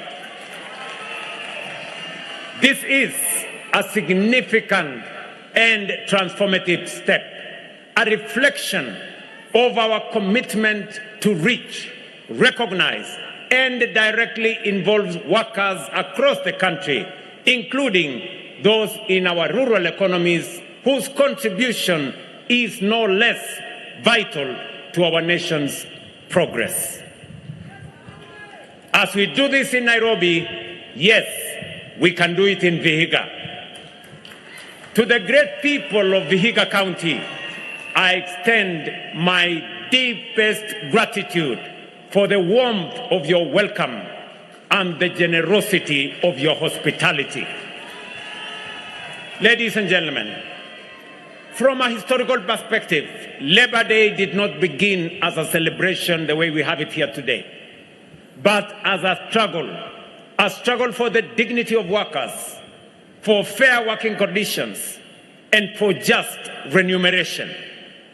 That struggle, born in the 19th century at the height of the Industrial Revolution, remains as relevant today as it was then. Yet in our time, we are faced with an equally pressing challenge: the urgent task of creating meaningful employment opportunities for our people, especially our young people. Each year, no fewer than 800,000 Kenyans enter the labor market, while the formal sector is only able to absorb just about 150,000. From the very outset, this administration has pursued a deliberate and decisive three-pronged strategy to expand opportunities for all: kazi kwa ground, kazi mitandaoni, and kazi majuu. In all that we do, in every policy we advance, and in every program we implement, one objective remains constant: to unlock opportunity, to empower our people, and to ensure that every Kenyan has a fair chance to work, earn, and fulfill their potential. Through targeted support for micro, small, and medium enterprises, the affordable housing program, the expansion of the digital economy, strategic investments in agriculture and value addition, strengthened education and skills training, the facilitation of overseas employment, and sustained infrastructure development, we are systematically laying the foundation for job creation and inclusive growth. Ladies and gentlemen, inclusive growth and opportunity are anchored in the strength of our economy. The true measure of resilience is not found in a single statistic, but in the soundness of its fundamentals and the confidence it inspires. By every meaningful indicator, Kenya's economy is steady, robust, and resilient. Our GDP growth has held firm above 4.6%, even in the face of global uncertainty and internal disruption. Inflation has been between 2.8% and 5.6% in this April, remains within the acceptable levels, particularly in the context of prevailing global pressures, while our foreign exchange reserves, standing at US dollars 13.3 billion, provide close to 6 months of import cover, safeguarding our microeconomic stability. The Kenya shilling has stabilized at Kenya shillings 129 to the dollar for over 2.5 years, reflecting renewed market confidence in our country. At the same time, key indicators from agriculture and construction to financial services continue to drive broad-based expansion, ensuring that growth is not only sustained but shared. Sustained inflows from diaspora remittances, alongside continued investor confidence, further affirm that Kenya remains a trusted, competitive, and forward-looking destination. But most importantly, this resilience is being felt where it matters most, in the lives of our people. Across the country, jobs are being created in their thousands, a clear testament to the capacity of our economy to absorb labor and expand opportunity. It is for this reason that I commend the Central Organization of Trade Union for the choice of this year's Labor Day theme, and I quote, "We support the Northern Link, accelerating trade through the Rironi-Malaba highway transformation," end of quote. The theme reflects a clear alignment with the government's strategic focus on infrastructure as a key driver of economic transformation, regional integration, and job creation. The Rironi-Mau Summit Road is not merely transforming infrastructure. It is reshaping livelihoods. As a vital corridor, it strengthens regional connectivity, streamlines the movements of goods and people, and unlocks new economic opportunities across our nation. Western Kenya is a major beneficiary of this road expansion. The traffic nightmare that has long confronted those traveling to this region during peak periods will soon be a thing of the past, replaced by smoother, faster, and more reliable connectivity. This will happen as soon as next year. Along the route, this road is unlocking employment for contractors, suppliers, and communities while opening doors for trade, tourism, and investment. At least 10,000 new jobs will be created through this project alone. Additionally, we recently launched the extension of the standard gauge railway from Naivasha to Kisumu and finally to Malaba, a 262 corridor that will connect the industrial hub of Nairobi to the rich agricultural heartlands of Western Rift Valley region, including Narok, Kericho, Nyamira, Kisumu, Vihiga, and Busia.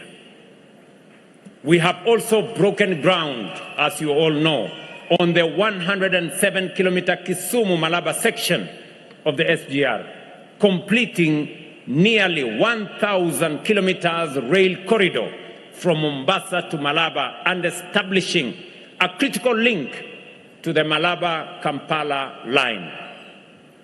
Along this corridor, from Mombasa to Malaba, we will establish the development of industrial parks, logistics hubs, and commercial centers.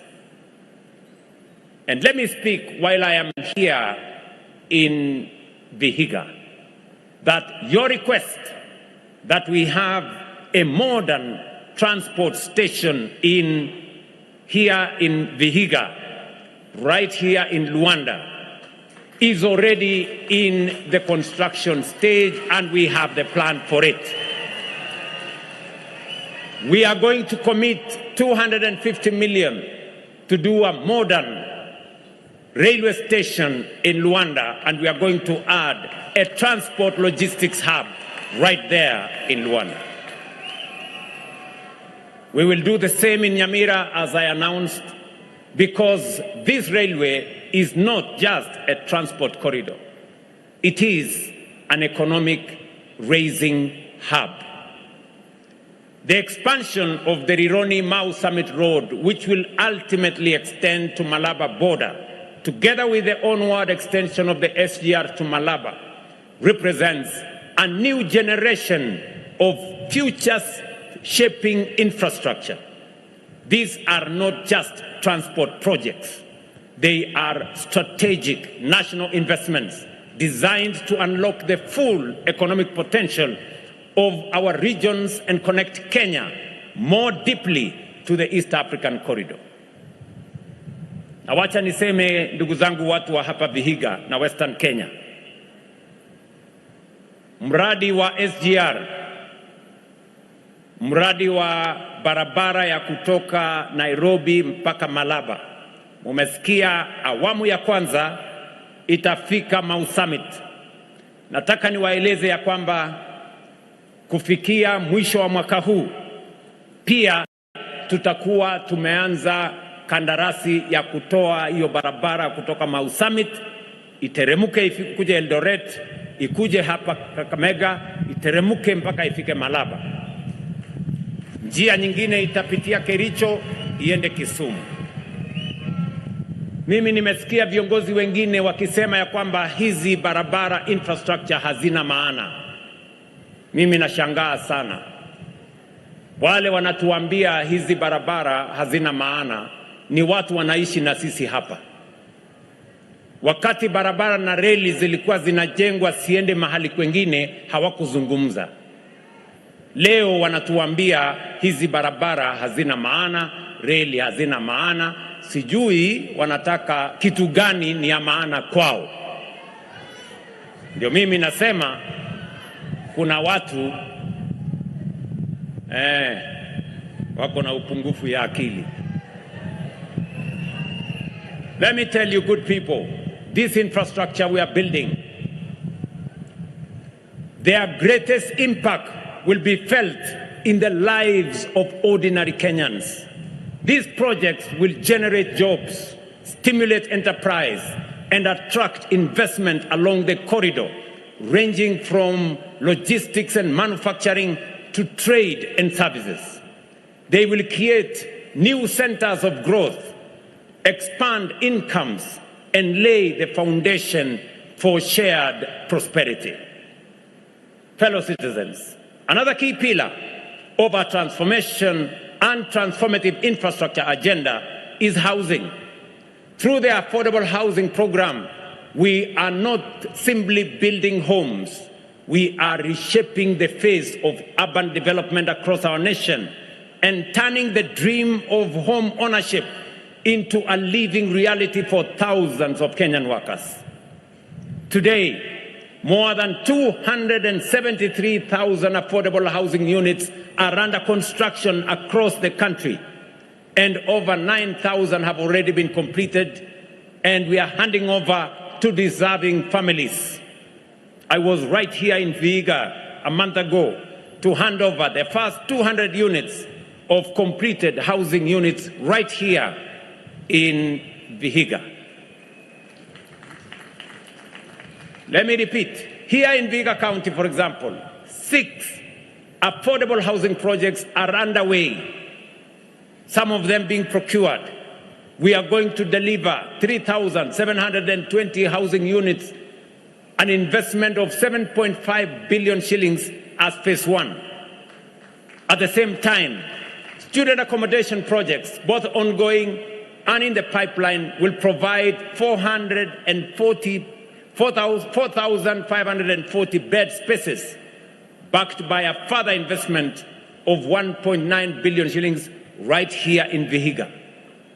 Meanwhile, as was said by our good governor, 10 markets are under construction. With another 6 more markets, Governor, we have another 6 more markets that we are procuring so that we will end up with 16 markets right here in Vihiga County. This will deliver 3,470 market stalls currently under construction, an additional 600 in the pipeline, supported by an investment of 1.5 billion for ongoing works and 475 million shillings for planned and procured works. Taken together, the government's cumulative investment in Vihiga in housing and market infrastructure alone now exceeds 15 billion Kenya shillings. This scale of investment and opportunity is unfolding in each of our 47 counties. Never in the history of our nation has every corner of Kenya witnessed such breadth and depth of development. Critically, this progress is being driven not by unsustainable borrowing, but by the resources generated through the hard work, enterprise, and sacrifice of patriotic Kenyan workers. That is why, ladies and gentlemen, I salute you, all the Kenyan workers. Nawatolea kitu. It is your effort, your productivity, and your belief in this country that is financing and delivering this transformation. And on this Labor Day, I say thank you to every Kenyan worker for not only believing in our country, but for actively building it, sustaining it, and shaping its future.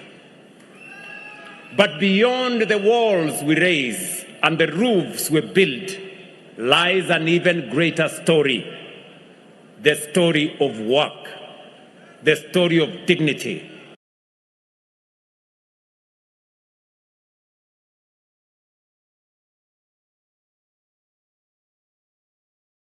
and the story of opportunity. The affordable housing program has already created more than 640,000 jobs, and we are firmly on course to reach our target of 1 million jobs under this transformative national project. Our young people are at the heart of this progress, with nearly half of all the workers on these sites under the age of 35. Women hold up to 30% of these jobs, while persons living with disability account for 5% of the workforce, which is well above industry norms and a clear testament of our commitment to inclusion. Importantly, up to 60% of the workforce on each site comes from the host county, ensuring that opportunity is not imported, but grown locally so that wages circulate within communities, businesses thrive, and development is truly felt at the grassroots by the people. The transformation we are witnessing in the housing sector is not occurring in isolation.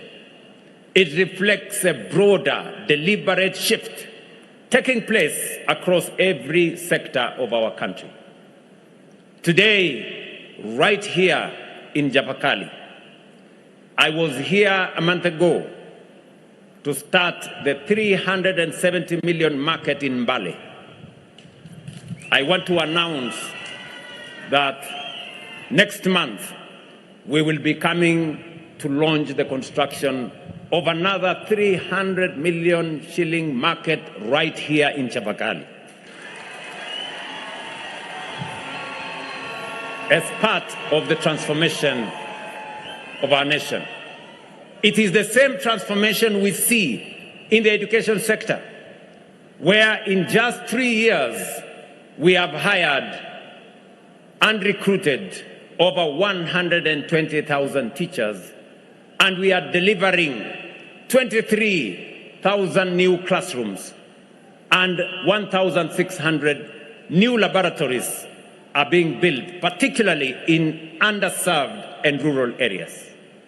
At the same time, we have introduced a student-centered funding model that places resources where they belong truly, with the learners.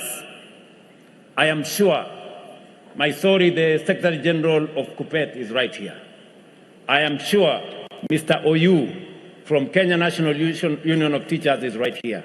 And they can confirm that the huge shortage of teachers that was there in 2022, we have done something about it. The gap that existed in teacher numbers, we have hired 120,000 teachers, the single largest recruitment of teachers in Kenya in 3 years by any administration. That is a fact. It is the same recalibration that is underway in agriculture, where we have established a verified digital register of our 7.2 million farmers. By doing so, we have eliminated middlemen and dismantled cartels, ensuring that farmers directly benefit from government support and intervention, including access to subsidized fertilizer, boosting productivity, strengthening food security, and restoring fairness to the farming communities. It is the same spirit of transformation driving the MSME sector. Through targeted initiatives such as Nyota, we have brought over 121,000 young entrepreneurs into the structured business pipeline, equipping them not just to seek employment, but to create it. and some 800,000 Kenyans who were previously locked out of the mainstream financial system have now rebuilt their credit profiles and can access higher microloans of up to 150,000 Kenya shillings through the bridge facility under the Hustler Fund, opening the door to opportunity, enterprise, and financial inclusion. I say this without fear of any contradiction. 3 years ago, Mumias was in trouble. Sony was closed. Chemelil was in financial distress. Mohoroni was closed. Today, as I speak to you here, all those factories are working. The farmers who used to wait for 1 year, 6 months to be paid for their cane, today they are paid weekly. The workers who used to wait for government to come and sort out their salaries, today they are paid by factories. We have removed middlemen, we have driven out cartels, and we have made sure that farming puts money in farmers' pockets. And I say it is the same transformation we see in the overseas employment program, where through coordinated leadership, deliberate policy, and strong global partnerships, we are opening structured, safe, and dignified pathways for Kenyan workers to access opportunities abroad. Supported by a global labor market strategy, bilateral labor agreements with key international partners, and flagship initiatives such as Mkulima Maju, Muhandisi Maju, Dereva Maju, Muuguzi Maju, and Mwalimu Maju, over 583,000 Kenyans have already secured employment beyond our borders, with their rights protected and their futures expanded. It is the same expansion we are witnessing in the health sector, where through bold and decisive action, we have expanded health insurance coverage from as few as 8 million Kenyans just 3 years ago on the NHIF platform to nearly 30.8 million today under the Social Health Authority, bringing close to 65% of our population into the safety of care, compared just 16% under the defunct National Hospital Insurance Fund. This is not marginal improvements. It is a fundamental shift, one that is restoring dignity in times of illness, extending protection to millions of families, and accelerating our journey towards truly universal health coverage. That is why I have absolute confidence in the state of our nation and its trajectory. Let me commend the Kenyan National Union of Teachers. Let me commend KUPPET and all the other stakeholders for sitting down with the Ministry of Health and ironing out the differences that were there. I want to assure you, as I did assure teachers when they came to see me, and I do so with all other public servants, that different from the scheme that you had initially, where teachers were only entitled to 900 hospitals under SHA, we are making teachers to seek, we are giving opportunity for teachers to seek treatment, not in 900 hospitals, but in 9,000 hospitals across Kenya. We are expanding their cover, and we want to make sure that you can have access to level 6 hospitals across Kenya, not just one level 6. Do not be distracted by the noise. Do not be swayed by screaming headlines or by the chorus of alarm from those who trade in the currency of fear. They can see what is happening because they live here, as we all do. but they cannot bring themselves to acknowledge the change, the progress, and the transformation, because to do so would strip meaning from the only narrative they perpetuate. Kenya is transforming. Kenya is changing right before our eyes. The noise may command attention, but it cannot, and it will never change reality. Because the true story of a nation is not told in sponsored headlines. It is written in the daily actions of citizens, like the 30.8 million Kenyans who have registered with SHA and the thousands who continue to do so daily. Ladies and gentlemen, let me thank the Secretary General of COTU, our elder, Brother Francis Atwoli, for his unwavering advocacy for the Kenyan worker and his consistent support for government programs such as affordable housing. The government values this partnership, and I want to take this opportunity to address some of the concerns raised on behalf of organized labor. On the first matter of deposit for affordable housing units that was raised with me, I am pleased to confirm that the commitment I made to COTU last year has been delivered. The deposit required of application for allocation of an affordable housing unit has now come down from 10% to 5%. This applies to every salaried Kenyan, and the reduction has already been codified in our allocation framework. This deposit has been codified also in the affordable housing regulations, which were passed in 2025 and have since been applied. Second, on the engagement of workers in the allocation of housing units, every salaried worker by law is eligible and qualified for an affordable housing unit. We only have one rule: one ID, one home.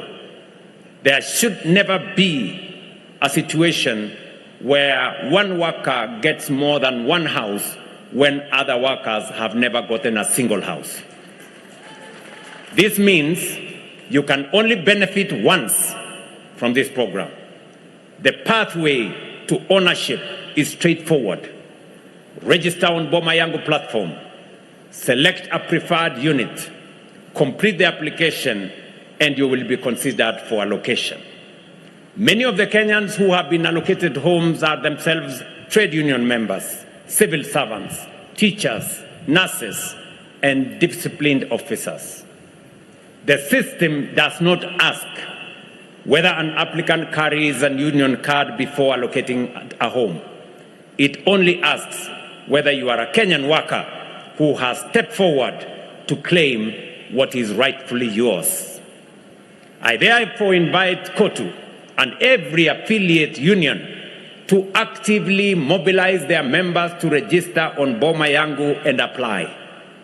The State Department for Housing and Urban Development stands ready to work with COTU and all the other unions on a structured outreach to campaign and guide every interested worker through the application process.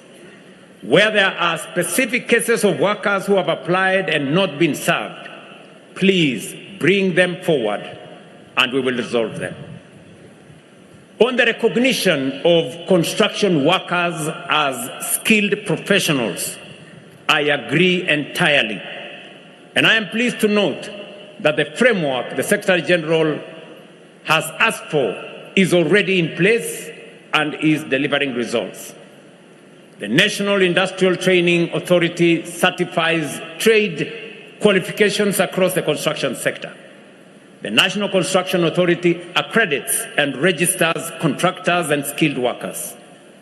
And through our recognition of prior learning program, which we are running directly in the affordable housing program, we are formally certifying artisans whose skills were learned on the job.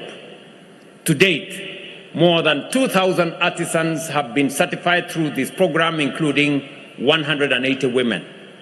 These certifications open the door to formal contracts, higher wages, and the international labor markets the Secretary General has rightfully identified. Let me also confirm to the Secretary General of COTU that I agree that outsourcing must equally be brought into the ambit of making sure that they treat workers fairly and remunerate them fairly, and that they too pay statutory government payments. On the right of workers enshrined in Article 41 of our Constitution, the right to fair labor practices, to organize and to bargain collectively, let me restate that these rights are not negotiable, and that this government will defend them without compromise. Every worker enjoys the full protection of our labor laws. And in close partnership with COTU, the Federation of Kenya Employers, and the Ministry of Labor, we will ensure that these protections are not merely written in law, but they are consistently upheld and rigorously enforced in practice. Regarding healthcare, it is equally important to acknowledge that the concerns we have recently seen from teachers and other public servants arise not from the rejection of SHA, but from the transitional operational challenges, as has been stated by the Secretary General. In the early stages, measures introduced to safeguard the financial sustainability of the fund, such as temporary outpatient caps, created unintended friction. In some cases, this led to unacceptable practices by a few facilities, including demands for co-payments or even outright denial of service. However, let me assure all workers, especially teachers and public officials, that those challenges are being decisively addressed. The government has already withdrawn the restrictive tariff mechanisms and initiated a structured nationwide engagement with healthcare providers. These negotiations will culminate in updated agreements that guarantee a seamless zero co-payment. Let me say it again, zero co-payment, walk-in, walk-out experience for all teachers and public officers. I am equally pleased to inform our workers that following my directive to ratify the International Labour Organization Convention number 189 on decent work for domestic workers and ILO Convention number 190 on the elimination of violence and harassment in the world of work, the National Labour Board has completed the ratification process. The Ministry of Labour is now in the final stages of preparing the necessary instruments for submission to Cabinet in accordance with the Treaty Making and Ratification Act and other applicable frameworks. My assurance to you, Secretary General, and the Labour fraternity in Kenya is that as we go on the fast to Wajir to celebrate our Madaraka Day, we will have made sure that these instruments are in Parliament for final ratification. Finally, in recognition of the sacrifice, resilience, and immense contribution of our workers to the growth and stability of our economy, and with the request that has been made by Brother Atwoli and the Labour fraternity, I am going to make some announcements on the increase. But before I make those announcements, wacha nichukue nafasi hii kwa ndugu wananchi wa hapa Vihiga, niseme asanteni sana kwa kutukaribisha Vihiga. Asanteni sana kwa kutukaribisha Western Kenya.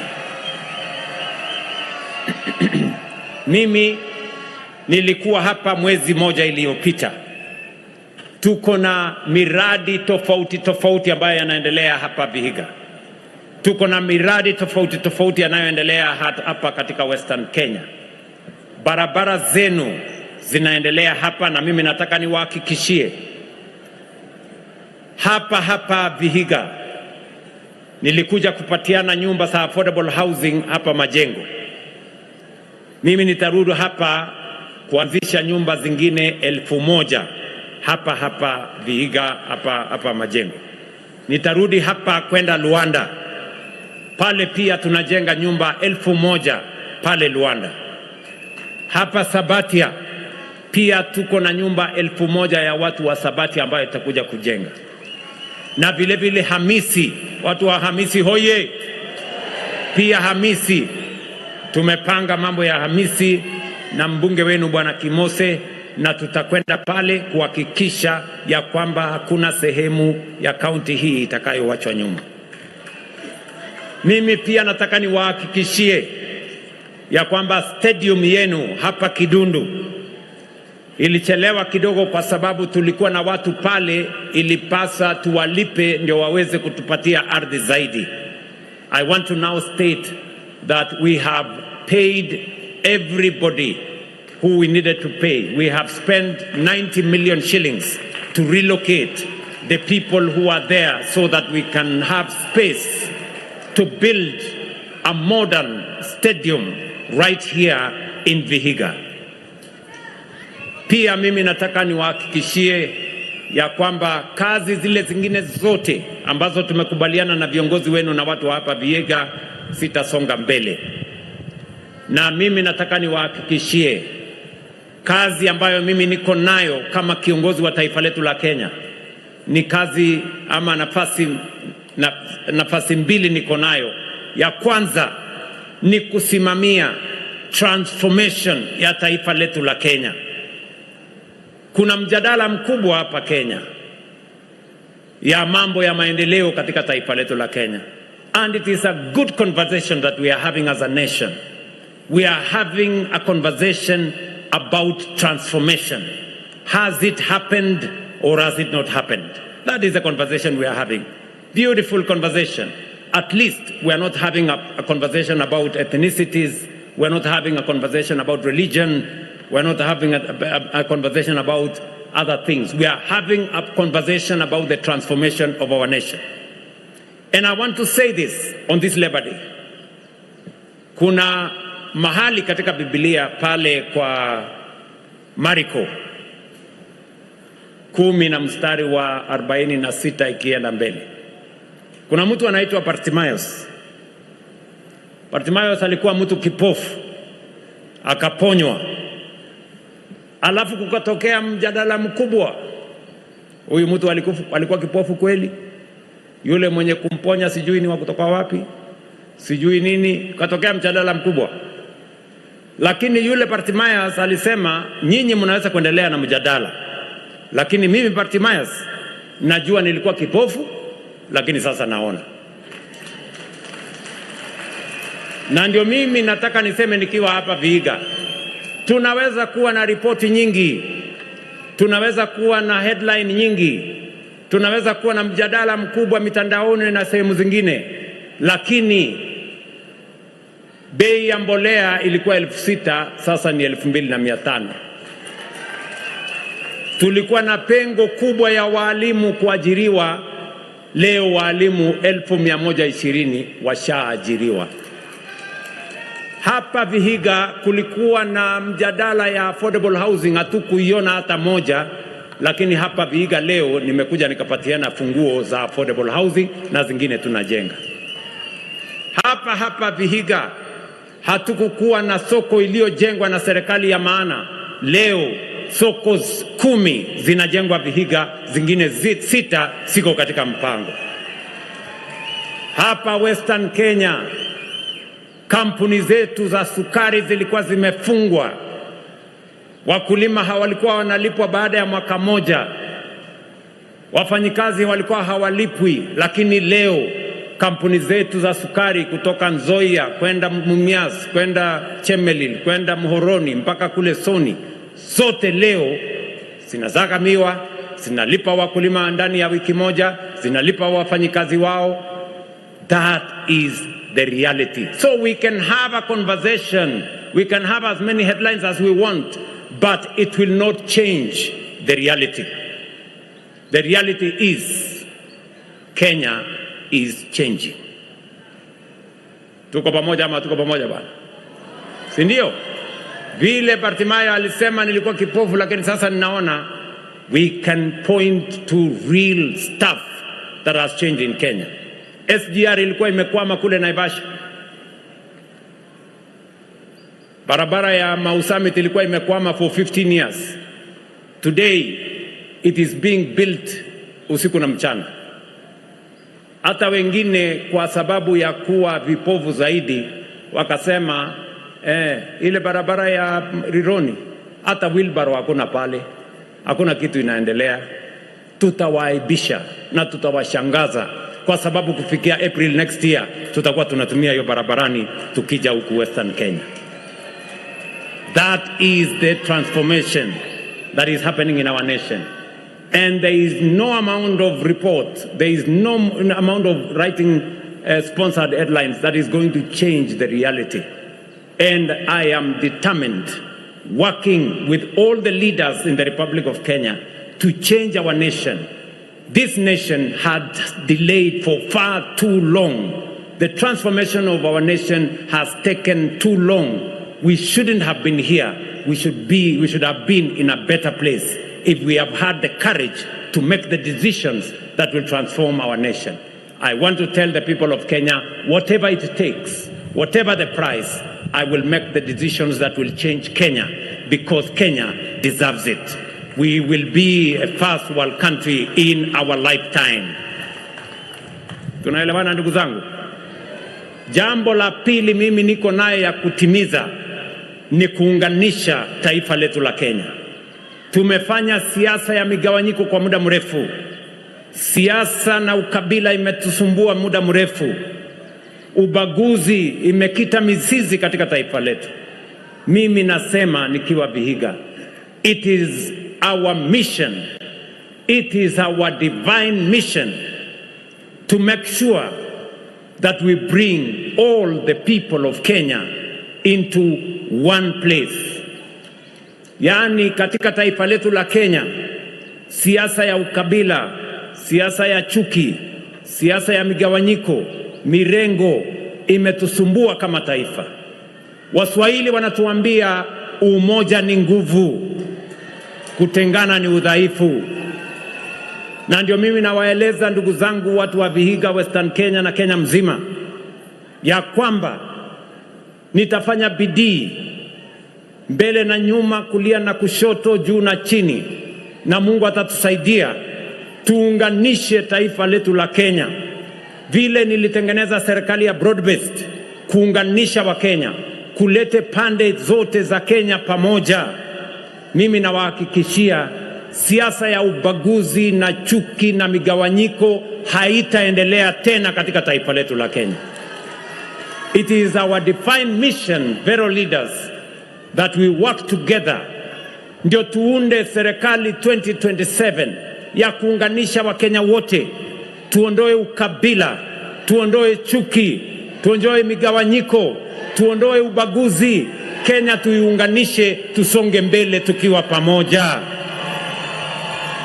Vihiga hoye! Western Kenya hoye! Kenya hoye! I am pleased to announce a 12% increase in general wages and a 15% increase in agricultural wages. To all Kenyan workers, happy Labor Day. May we continue building this nation together for this and for future generations as we strive to transform Kenya into a developed economy within our lifetime. Asanteni sana, orio muno, Nyasaye mulinde. God bless you. Hebu tumpongeze rais kwa makofi tafadhali, na niombe tusimame wima. tumalizie sherehe yetu ya siku ya leo kwa wimbo wa taifa. Kama umevaa kofia ambayo sio rasmi, naomba kwa heshima tuweze kuitoa, tumalizie kwa wimbo wa taifa.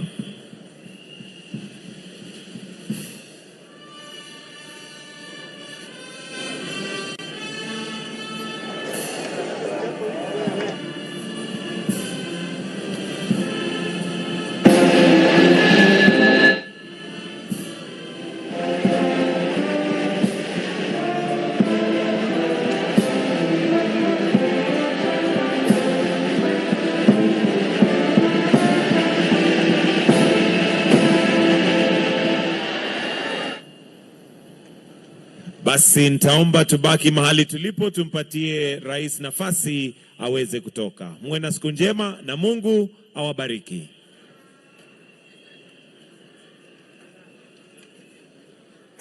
Those are pictures live from Vihiga County, where Labor Day is being marked for the first time ever outside the national capital, that is usually Nairobi. Now, what this means, actually, there's a shift in decentralization that, you know, it's a narrative that is being pushed that Labor Day, for the first time ever this year, is being held in Vihiga County. So let's take a recap in some of the things that the President, William Samoei Ruto, mentioned in today's Labor Day. Now, he anchored his speech mainly on jobs, on three fundamental speeches, that is kazi kwa ground, kazi mitandaoni, and kazi majuu, meaning that he is widening access to jobs. Also in reaffirming the 1 million jobs target, stating that 30% of this will be prioritized mainly to women and 5% prioritized for those living with disabilities.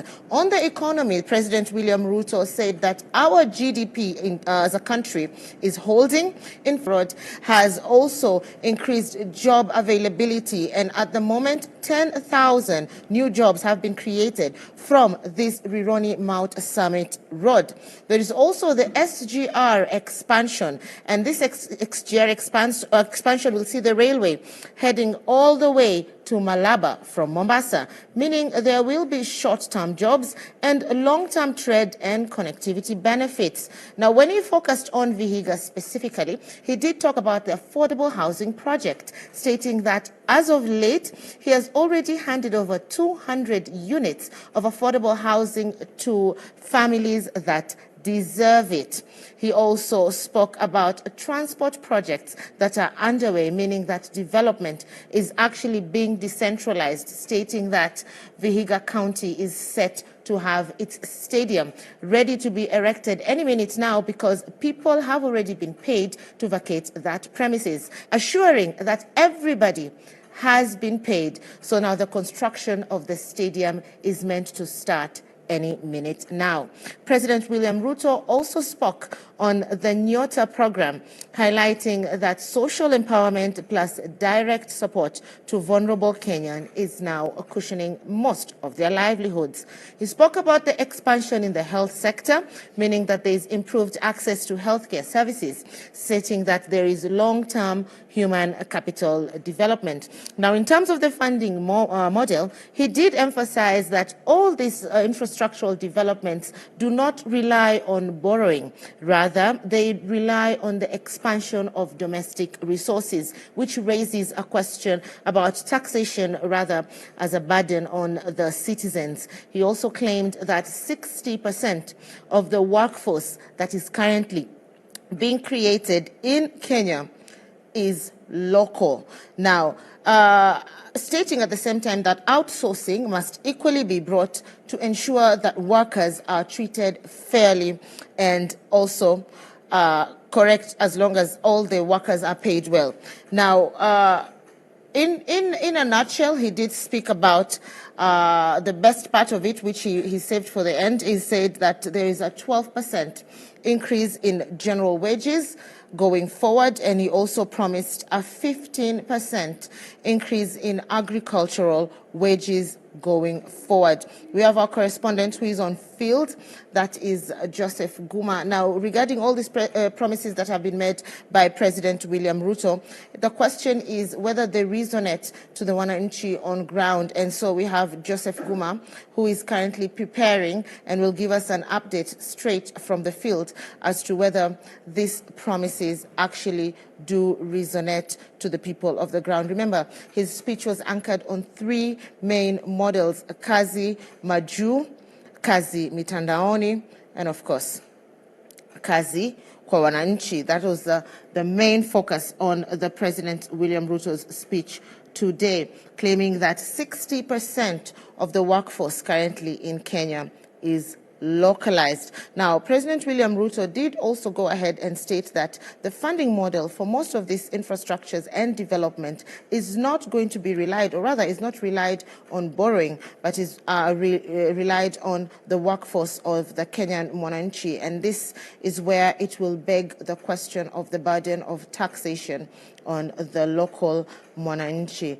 Now, regarding the SGR expansion, the president did state that this is a project that is currently underway. So the SGR will now be accessible from Mombasa all the way to Malaba.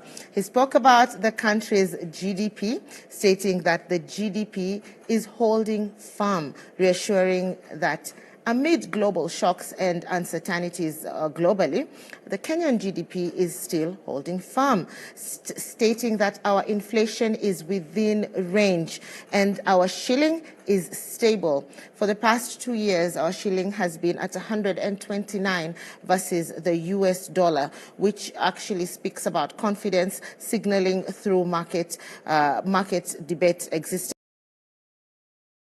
Are you out of data? Muthui Solutions Hub brings you amazing data deals, tunukiwa, minutes and SMS deals purchased with or without Okoa Jahazi. To get these deals, pay exact amount to till number 6964518. For more enquiries, reach our 24/7 support at 0719 289 675.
All right, a bit of a technical